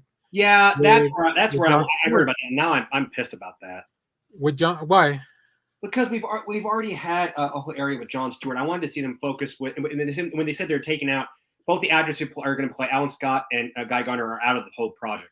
Oh, see, I like Alan Scott. Guy Gardner's not my favorite Lantern. It doesn't matter, but I mean, they've already like when they did when Bruce Timm did the Justice League, they already focused on areas with Jon Stewart as the main. Yeah, that's true. They teased Diggle being Jon Stewart. They did all the stuff. I focus on Green Lanterns you haven't touched before, and they haven't really touched on Guy Gardner or Alan Scott, and that's what I want to do. Now it's like, well, we want to focus on Jon Stewart. It's like, I think because he is like, there's a generation of people that like Jon Stewart the most, and those are probably the ones that are mainly the moviegoers right now.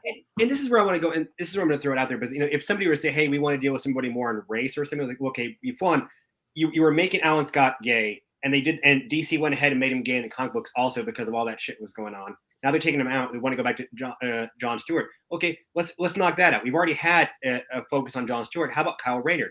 In the last couple of years, you focused on Kyle being majorly focused on his religion being Catholic and also pushing him being Hispanic.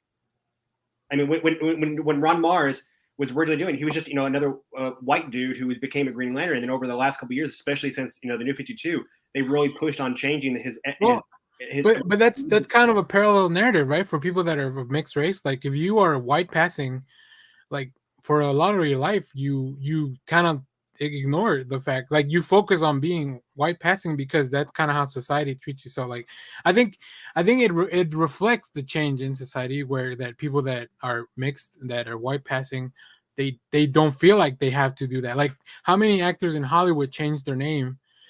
I saw a list of like actors that are of Hispanic descent that nobody ever knew they were Hispanic because they changed their name and they changed their honest. This happened with me in the 1980s.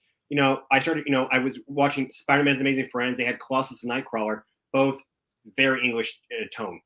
Then you get into X-Men, and in my head, even though they sort of make like Nightcrawler being German, Nightcrawler being Colossus being Russian, Storm being from Africa, they still talk with American tone. But then you get the Pride of the X-Men cartoon. They went there and was like, why are they doing that? And then when I read the comic books, I still hear them talking with an English tone in my head. Oh yeah, well that was they were trying to go on. No. Everyone had an Australian accent. But then you get to like the 1990s X-Men series and later stuff, and they start pushing them to what they're supposed to be, their background. They're like, oh, I never really considered the fact that they're not from America. They're from around the world. It's yeah, and I think that's part of the focus, like because you don't need you can actually now focus on like the characters more as more well-rounded characters and just like there's one avenue. So but the way I'm also hearing this too, it's like because we were going to focus on multiple Green Lanterns. It was going to focus on that was my hope, because I definitely wanted Alan Scott, Guy Gardner, Jessica, and then we're going to do what's the other guy's name? I'm forgetting now. The guy who was teamed with Jessica. Ross Simon Bass. Simon Bass, yeah. And now it sounds like they're going to main focusly on just John. It's like I want the Green. I thought the Green Lantern series was going to be dealing with the Green Lantern. It's not necessarily on one focus. With one focus. I do think since it looks like it's going to be a series, they can definitely introduce more throughout as the seasons go by. Yes, we do. Lethal Weapon. Come on, that's like the perfect vehicle for Ted Kord and Blue Beetle. Ted Kord's too old for this shit, and Blue Beetle's just running around getting in trouble. Or no, sorry, Booster Gold just running around getting in trouble. I don't know. There's been already a whole area where we focused in on John. I want to focus on other Green Lanterns who haven't had the spotlight yet. I do too, and I hopefully the fact that they are doing a show allows that for maybe multiple seasons that we can change. Yeah, if they were going to add in John to be a character in the series, that's one thing. But when I hear that the actors who were playing Alan and Guy are no longer associated with the series, that pisses me off. Yeah, that was a weird change. It feels like it came out of nowhere too, but and then we don't know if it's because of this new creative direction. Although I mean, I don't think it's James Gunn. I think it has to do more. I feel like DC didn't know up to some point, like they didn't know what the fuck was going on. So hopefully this works out. So Go ahead, Carl. So he was announcing the new news, the fact that like there's new news for the Green Lantern series. John Stewart. They're changing it to a John Stewart movie instead of Alan and the actors who were supposed to play Alan and Guy are no longer associated with the project. Who was playing Guy? I have to look at the guy. Yeah, I don't know. So assuming that this goes well and James Gunn and Peter Safran do what they need to do, I think Clay, I'll let you kind of drive this since you put a list together of like maybe some projects you want to see or things that you think they would be good at. So how about you take it away? Okay. Well, yeah. I mean, I was touching on the projects he already had his fingers in, like Suicide Squad and stuff. It's interesting because like by having that relationship with Harley Quinn, like we've already had her show up in multiple movies. Yeah. And I know DC has always tried to pivot Harley Quinn as like one of the big, anti-heroes. I know they've tried to pivot her from a villain to an anti-hero because I know they want her to be one of the tentpole characters of DC. That's why she's on the thumbnail. I think this could really blow up big for Harley Quinn. I think. I mean, we've already got the cartoon. No, you don't think so? No. Not that. I was gonna say is now. Does this mean Margot Robbie is gonna want to, especially if this is gonna be more stuff for Harley Quinn? Is she still? But I think it was recently. She was like saying, I think she wants some time off from the Harley Quinn persona. Does that mean she's gonna want to stay in as Harley Quinn, or are they gonna get somebody else? I don't know, but I definitely think with a guy like James Gunn working with her, it's probably easy for her to take a break. But too bad that I would love to see like 3 more Harley Quinn films. Sometimes I think that when actors say they want to take a break, is because they don't want to work with the people that are on that are currently running things. Especially, can you imagine you being an actor over the last 12 months at Warner Brothers with everything that's been going on? Like, would you want to work for a studio that has all those issues and it looks like, like there's no creative control for anything? Like all these projects are getting canceled or canned or sold off or whatever. Like that would give me as a creator or an actor or whatever. It would give me a lot of they would have to throw a lot of money at me, I guess I would say. Well, and it makes me wonder: is what's his name going to come back as Cyborg now? The fact that James Gunn is in charge of DC films. I don't think so. I think that guy has already just kind of written off the whole thing. He just seems really unhappy with the way anything went. I think he's moved on. I think he's moved on too. And I'm pretty sure we're not going to have Ezra Miller back as the Flash. I hope not. Well, I don't know, man. See, the other thing with Ezra Miller is he was part of the Justice League and has become like the face of Flash that they've used for so many imprints of merchandise and shit. Yeah, it's not just the movie; it's marketing too. No, I know, but his track record and all the stuff he keeps doing, it's like I think this is where if they don't cut him out, I'm going to be boycotting DC just because it's like, why are you keeping this son of a bitch in power? Because he's just an insane motherfucker. Yeah, I mean, he's committed crimes. The Flashpoint movie is happening regardless. I think that there's no stopping that train. No, but he'll be. I think they're going to recast him. Like he'll go through something where like his character's changed in the movie. Maybe. I mean, they could just recast it without having to explain it. Look at Don Cheadle That's true. So I say put him on. I say put him on the treadmill and make him disappear. No, on that. Did you guys hear that? The director of She-Hulk almost brought back Ed Norton as the Hulk in the last episode. Oh, really? Fuck. Yeah. I mean, that would have been the one to do it in, right? Yeah, I know. Yeah. He was very tempted to bring him back as the Hulk in that one. I don't know, man. I kind of digging the Donny Cates storyline he's doing right now with the Hulk, and it would be neat to see all the Hulks interact, like Hulks from different universes, and why they're searching out for other Hulks. Yep. The other thing I wanted to get into was like Idris Elba. Like, I know that there was talk of him getting a movie after this. Does Gunn's relationship with Idris Elba help that movie get made? Is Idris Elba going to be one of the mainstays in the DCU? He was barely used in the MCU, and I would love to see Bloodsport come back. Yes, and maybe lead the next Suicide Squad or something. Yes. I just I feel like we're missing out if we don't use Idris Elba a lot more. Same with King Shark. I mean, so fucking funny. It was just great. And it's weird because it's like he has a connection to Sylvester Stallone and could put Sylvester Stallone in a DC movie and not just King Shark. Yeah. Yeah. What MCU actors would you like to see in a DC film, and why is it Vin Diesel? Oh, I was like, fuck, is he an MCU actor? Yeah. I forgot. I mean, Gunn has made Groot a household name. You see what's the equivalent toy of Groot? Which one's what's the equivalent of Groot in DC that he would only have to say his name? Oh, you know what? He could voice Kilowog. Yeah, that would be good. That would be a great voice. Can you imagine hearing Vin Diesel call everyone a poozer? Yeah. Well, we had Michael Clark Duncan doing it. That's the Yeah. Oh, no. Well, I've gotten used to the guy. What is this? The voice actor who does him in Green Lantern animated series. Also did him in Young Justice. Another Michael. Hold on. Oh, okay. I don't know. Like, it's weird because Vin Diesel's played Bloodsport. He's played Groot or Bloodshot. Groot. And just did a voice actor. Like, he could be a major player in the DC universe. You know who I want? Sorry. Go finish your thought, Clay. Captain Adam? Maybe. Yeah, he would be a good Captain He House. has the build. He could pull it off easily. He has they could definitely paint him up in that whole military shtick. And Gunn loves those Charlton characters. No, the actor was voice actor is Kevin Michael Richardson. Oh shit! That guy's a god among voices. I'm going to throw something out here, and I'm going to play this right off. This was a discussion I had with a friend I was on the trip with. I'm going to play this right off. When it comes to the voice acting, we saw the backlash that what's his name is getting for Star Wars, getting for voicing Mario or Chris Pratt. Chris Pratt getting all the hate he's getting for voicing Mario and not sounding Italian or anything. It's like, stop. I don't want, no offense to any of the major actors, I don't want them going the voices anymore. I want to see the voice actors getting a chance to actually appear. Yeah. Let's, no offense to, I mean, that's fine. I'm okay with them keeping, Sylvester Stallone as King Shark just because he's already done it. But if you have some other characters, Kilowog, let's bring Kevin Michael Richardson in him, and let's get these guys who don't get the big paychecks actual chance to make some money in these big feature films. That's true. They've been doing it for a long time, and kids have grown up with it, so they'll just recognize it. It'll be no big deal to adapt to it. Yeah. Does this make a difference? But if James Gunn could get Robert Downey Jr. or Chris Evans in the DCU, would you care about that?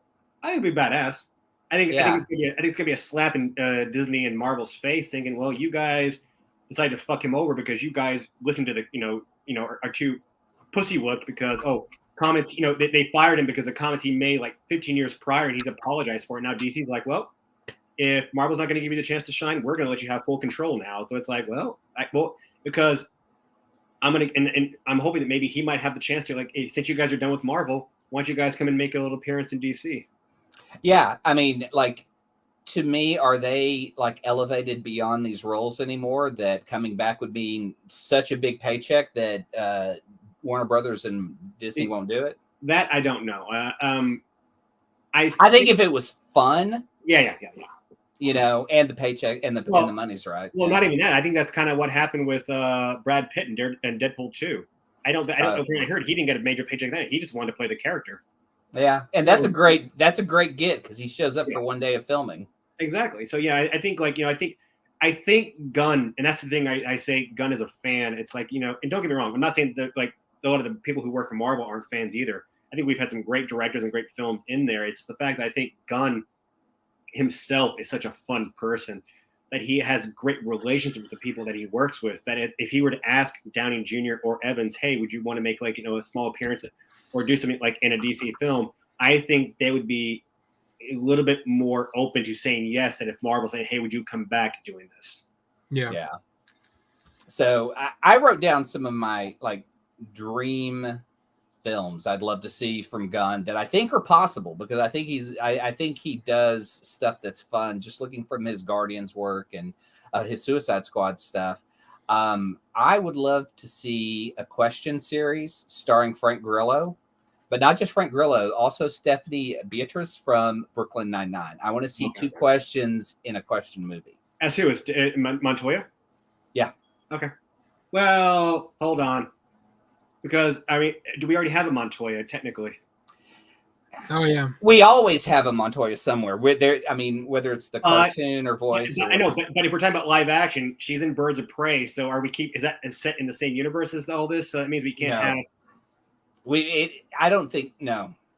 You say that.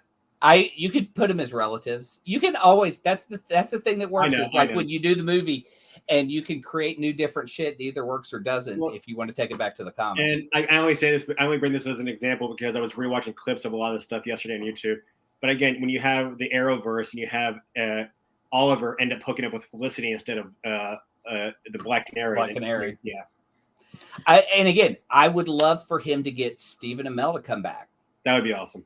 If he could get Stephen, because he does make a Green Arrow joke in Peacemaker, and I loved Stephen Amell's response to John Cena questioning his wrestling. That was just a great bit. But I would love to see Stephen Amell become the villain to a Peacemaker. Play any character, come back and play in the DC universe. But I would love to see him face up against Peacemaker in a show, because that would just be so much fun, just seeing those two guys who've kind of, done some of the same work. Well, I was reading an article, and he says apparently the James Gunn, or no, I think it was The Rock's movie, is now paving way for our Black Adam versus Peacemaker fight that we should be getting. Oh my God, he beat the fuck out of Peacemaker. Yeah. But I think if it was like a special, I think they could have some fun with Peacemaker trying to take on Black Adam. I think Peacemaker he's got the sort of Deadpool where he's got all the weapons and everything. I think he could, it'd be the Punisher taking on Thor. Yeah. Fuck. I still think that there's a lot of potential that we've never seen a Plastic Man live action. No, we haven't. And I think James Gunn, he's like around our age. I know he's a Gen Xer. Grew up with the Plastic Man cartoon, Plastic Baby. Maybe there's a chance he would want to revive one of those. Who plays Plastic Man? Nathan Fillion. No. By the way, Nathan Fillion, one of the stars of PG Porn. Oh, that makes sense. I was going to say, only because, I know they're not going to do it now, but if the character who played Elongated Man on Flash, it's because he's got that lanky kind of thing. I think if he wasn't in all the trouble, he might be an interesting character as a Plastic Man. Yeah, I don't think he's bouncing back from that. That looks like that's kind of done him in. Yeah. That sucks. So based on all the stuff and just the filmography from both of these guys, they definitely like the supernatural. So I want to see like the Phantom Stranger or Justice League Dark. Yeah, actually, no. Now they're in charge. Maybe they'll actually let what's his name actually go through with the actual film he wanted to make. Del Toro. Oh yeah. Oh yeah. Fucking getting Del Toro to do a Justice League Dark would be. He was on board already, and then they canceled it. It's like, why? Yeah, although Del Toro's busy over doing Netflix horror shit and Pinocchio. Yeah, I see him on his Twitter, and he's painting models, and I'm like, this guy just is having a blast. Del Toro's living a life, man. That's a good role model to have. If you win an Oscar and the first thing you do is go get In and Out, that's a good role model. Here's one. I just did a quick search like who should play Plastic Man. How about Andy Samberg? Oh well, Kyle. I mean, don't you hate him? Yeah. I don't know if I could accept him as Plastic Man. I see that. I can see that, Kyle, for sure. I was like, yeah, okay, he'd be perfect. Just watching him in Brooklyn Nine-Nine, and then watching Plastic Man on the Brave and the Bold. So weird that Clay doesn't like. I know it's weird that I have this distaste for him, but it's just because he makes me feel old. All right, don't anybody tell Clay anything, but yeah, that's not 100% on Andy Samberg. I'll tell you that. I know, but it was just that moment when he's doing jokes and you just feel like, oh, I'm no longer part of like the zeitgeist. I don't understand this humor, and it's like, oh, because I'm so old, I just don't get the references anymore. And then you just go, you feel like the Matt Damon gif of just getting old as fuck right there in that moment. I'm looking at the notes document. Is Josh trying to put in his notes now? Like, I mean, this Andy Samberg is only a year younger than I am. Hey, I'm the same age as Winona Ryder. There you go. Look at her just killing it on Stranger Things. No shit, she's badass. Okay, so let's say Peacemaker ends with season 2, so that Gunn can run the studio and do this shit. Well, any spinoff from that show? Well, wait. I want to do this. Who's to say he's not going to still work on stuff even though he's running the studio? He may want to say, he may be one of these guys who's like, I may be in charge of stuff, but I still want to be creative. I still want to be hands-on with the projects. If it's running as well as it should be, I don't think he'd have time. I imagine they want to have Marvel numbers. They want to have so many movies a year. 2 people in charge, right? Yeah. Because like the reason, I mean, Kevin Feige's not a director. That's why he doesn't direct the movies, but Kevin Feige, Peter Safran can probably do a lot of the stuff Kevin Feige does. Yeah. And then James Gunn is there to kind of support him, but they probably have 2 people because James Gunn will still want to be creative. Yes, and he can go in there and tell them when their music is shit and doesn't work. Black Adam. I mean, I guess you could. You could try. Black Adam Justice League. I don't think that he can retcon anything that already happened, though. Oh, that would be funny if he goes, I'm only coming back if I can fix all these bad music choices that Zack Snyder made. And release the David Ayer. It is James Gunn, and we've already acknowledged the multiverse, so why can't he retcon shit? Oh, yeah, he can do whatever he wants. I mean, for sure. Just the multiverse is for fun. Just get a different Flash to fuck things up. What if they erased Ezra Miller in like the first 90 seconds of that film? I don't think No, so. here's one. Marvel and DC decide they want to do a crossover. They go to James Gunn. We do Guardians versus Suicide Squad. I mean, I would want Squadron Supreme versus Justice League. Well, I'm just saying because Gunn already did. It's Gunn bringing his two teams to take each other on. Like, okay, Yeah. I'm on more with the Squadron Supreme idea, but both the actors have to be the same on both sides. Like, oh my god. the guy Oh that plays, shit! like the guy that plays Hyperion also has to be Superman. So Henry Henry Yeah, Cavill. so Henry Cavill should be both. No, Ben Affleck as Batman and Nighthawk. Yeah. Oh my god, that could be amazing. Wonder Yeah, Woman, she's I want to see I want to see like that should be a special. I want to see an Earth 2 villain show. Like I really love the Grant Morrison Earth 2 graphic novel. Oh. That would be something I would love to see the evil versions of them. It's no longer Earth 2. I think they're back to Earth 3. I think it's Earth 3 now, yeah. But Crime Syndicate. Yeah. You want to see But yeah, but I know Crime what you're talking about. Syndicate. Because when you said Earth 2, I was like, oh, I love that in 2012. In 2012 when they brought that back and But it was just a society Earth 2 and not the universe, yeah. Yeah. Cool. All right. Is there you want to hit those last two? Well, I have like a wish list of stuff because I really I want to see Judo Master spun off of Peacemaker and have his own show. Okay. I think that's one character that's left different than anyone else in the show, and want to see where that goes. Because also, if you've read the story about the actor, he was about to give up acting before he got cast as Judo Master, and so he's kind of taken this as a sign, and it's just an incredibly happy story to read. That's the same with John Krasinski. He was like he told his mom, I'm gonna do this for 2 more weeks, and then if not, I'll come back home. And then he got The Office. Yeah, I mean, there you go. So, I want to see Peacemaker redeem himself in the second season, and elevate him to being a hero. To the point he has to join the Justice League International and represent America, which sounds like a really bad idea. He already redeemed himself? Not yet. He's not he's not there. He's working on it, and he's working on it with these people he calls friends. But how does a guy who goes from that piece of shit he is in the beginning to becoming an American hero that's fully redeemed? I blame his dad. Yeah, I blame his racist dad.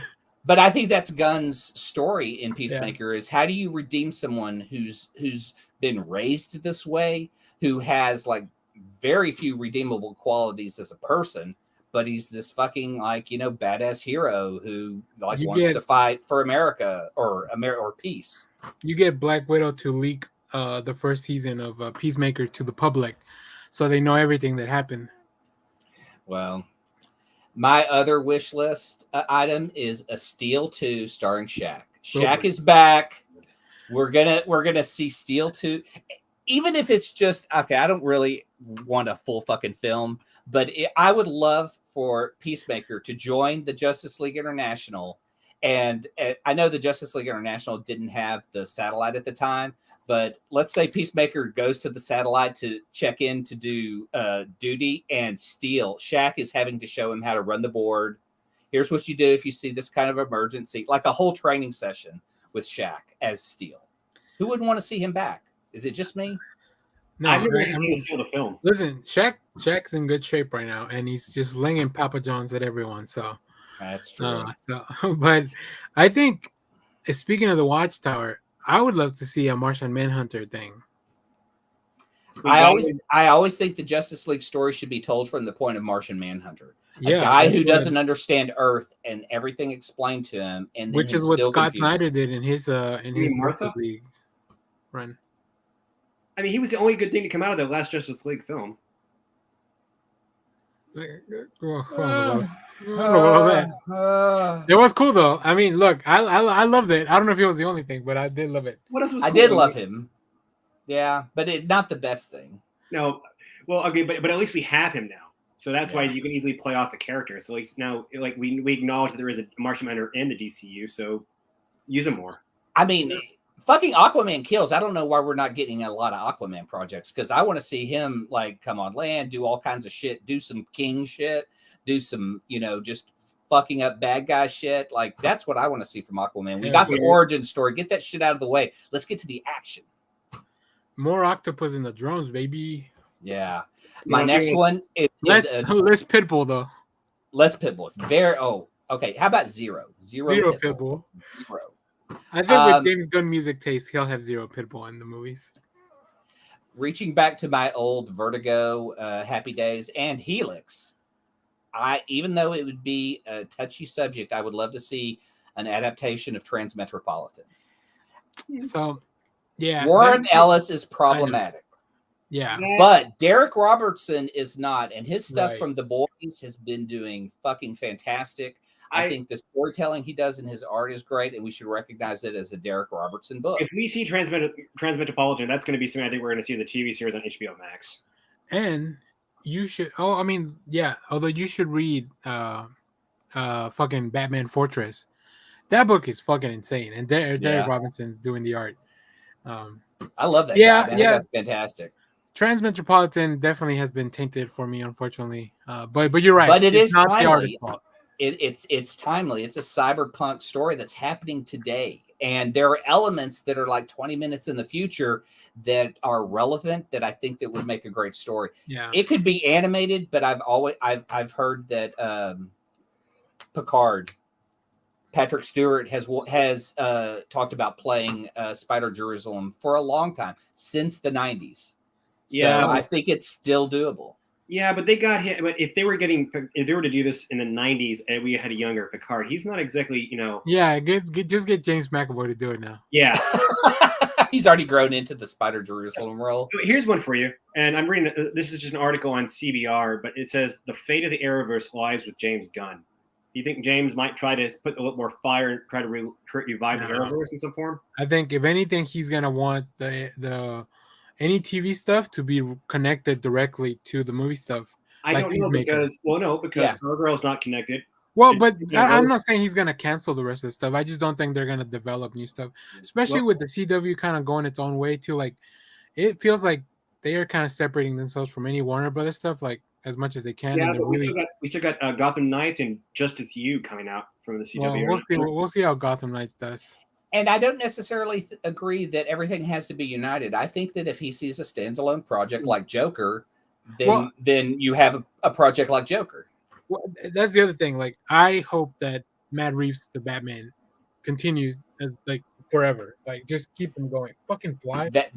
That's my final note, is that Gunn keeps Matt Reeves. How does he keep Matt Reeves? Well, he's doing the Batman series right now, but I would love to see him lock down Matt Reeves to do a Gorilla Grodd film with Andy Serkis.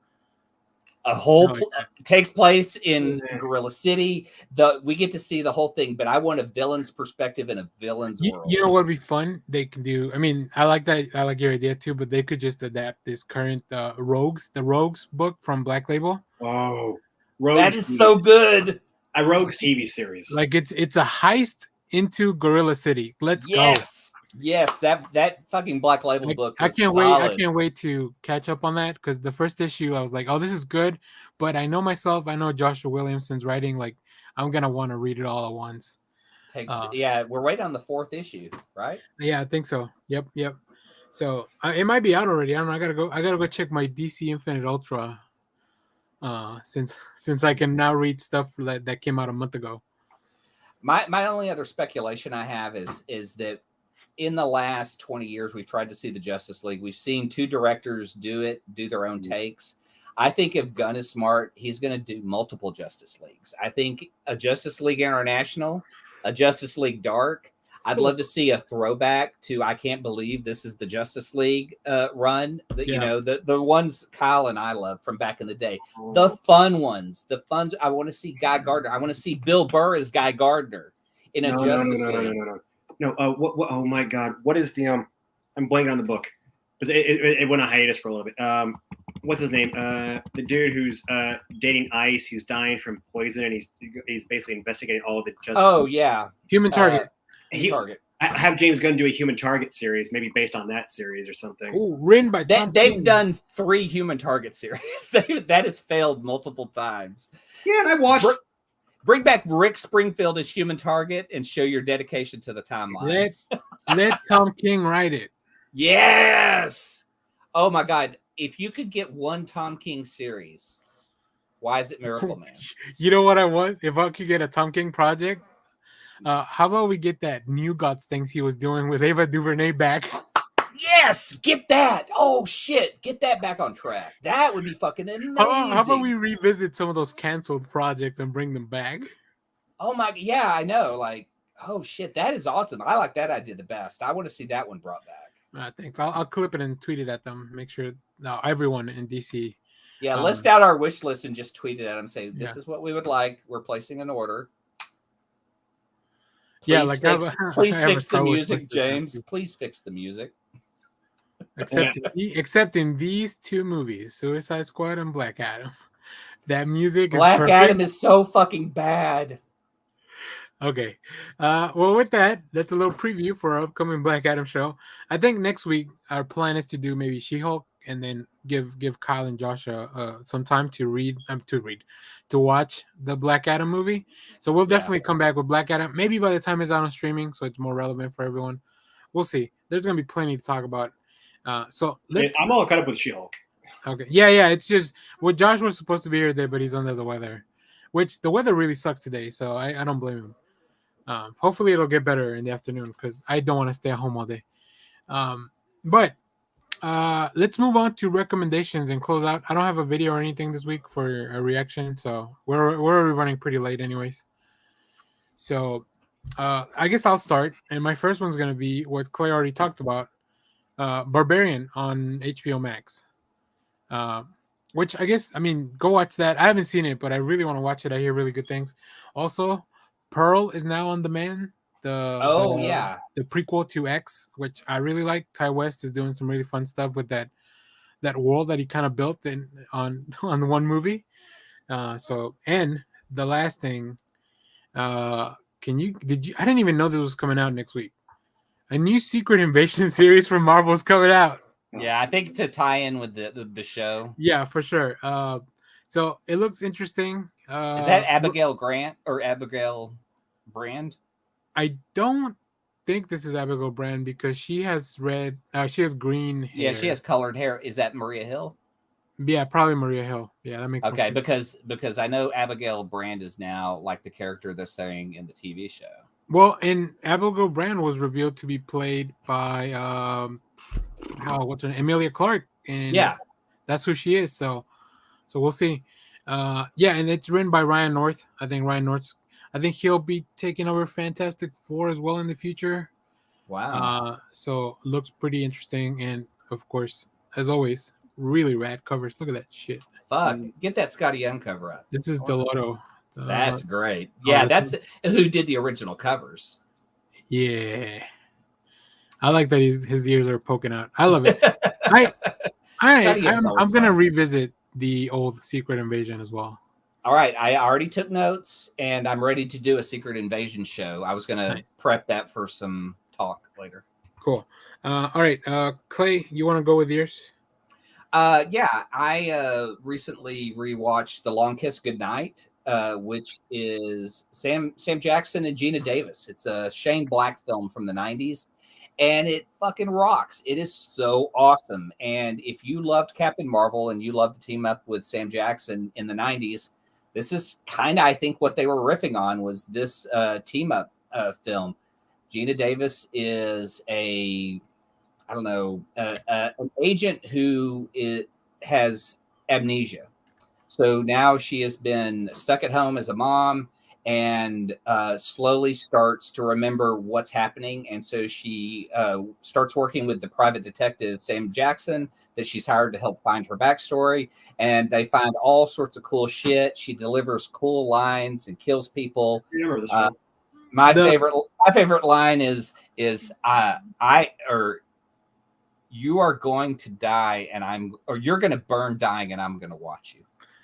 So this poster looks like somebody just photoshopped their heads onto these bodies. Like they don't. Yeah, this is bad. This is really weird. Like, yeah, I don't know. It doesn't look like. Let me get my David or Sam Jackson that I know, but. I mean, this is the classic '90s cover with. Hold. Oh, that's better. Yeah, the giant head poster. Yeah. But if you enjoyed Captain Marvel and want to see like some of the origins of that storytelling, How perfect many film. people tell Gina Davis to smile more? She is so fucking badass in this film. Like, so badass. All right. Kyle, you got anything for us? Almost didn't, but I was gonna say it just because I've been rewatching the series and we have and I know you guys talked about it a little bit, but the movie announcement is people watch Community. Hell yeah. Watch all 6 seasons of Community so you can be caught up with the movie when it comes out. Streets ahead. Yeah. And also, I'm just going to announce because also they've announced Joe McHale is going to be in a new TV series on Fox called Animal Control. Oh, I cool. did see that. Yeah. Let me read this real quick because this is what the premise is. Hold on. McHale will play Frank, described as an opinionated, eccentric animal control officer who may not have gone to college, but is still the most well-rounded, read person in the room. A former cop, Frank tried to expose corruption in his department, but his efforts got him fired, and which may explain why he's so cynical and curmudgeony. He also has a superhuman ability to understand animals, humans not so much. Can they add the animal control guys from Parks and Rec? Well, that'd be amazing. Well, Harris Whittles has passed, so That's right. Damn. Yeah, you only have one. Well, then he definitely should be in the show. Yeah, he's from Superstore. What's he writing now? No, who knows? But because he was writing for Dave Chappelle, Colton Dunn. Okay. Cool. Well, I think that's gonna do it. Oh wait, hold on. Josh has something to say.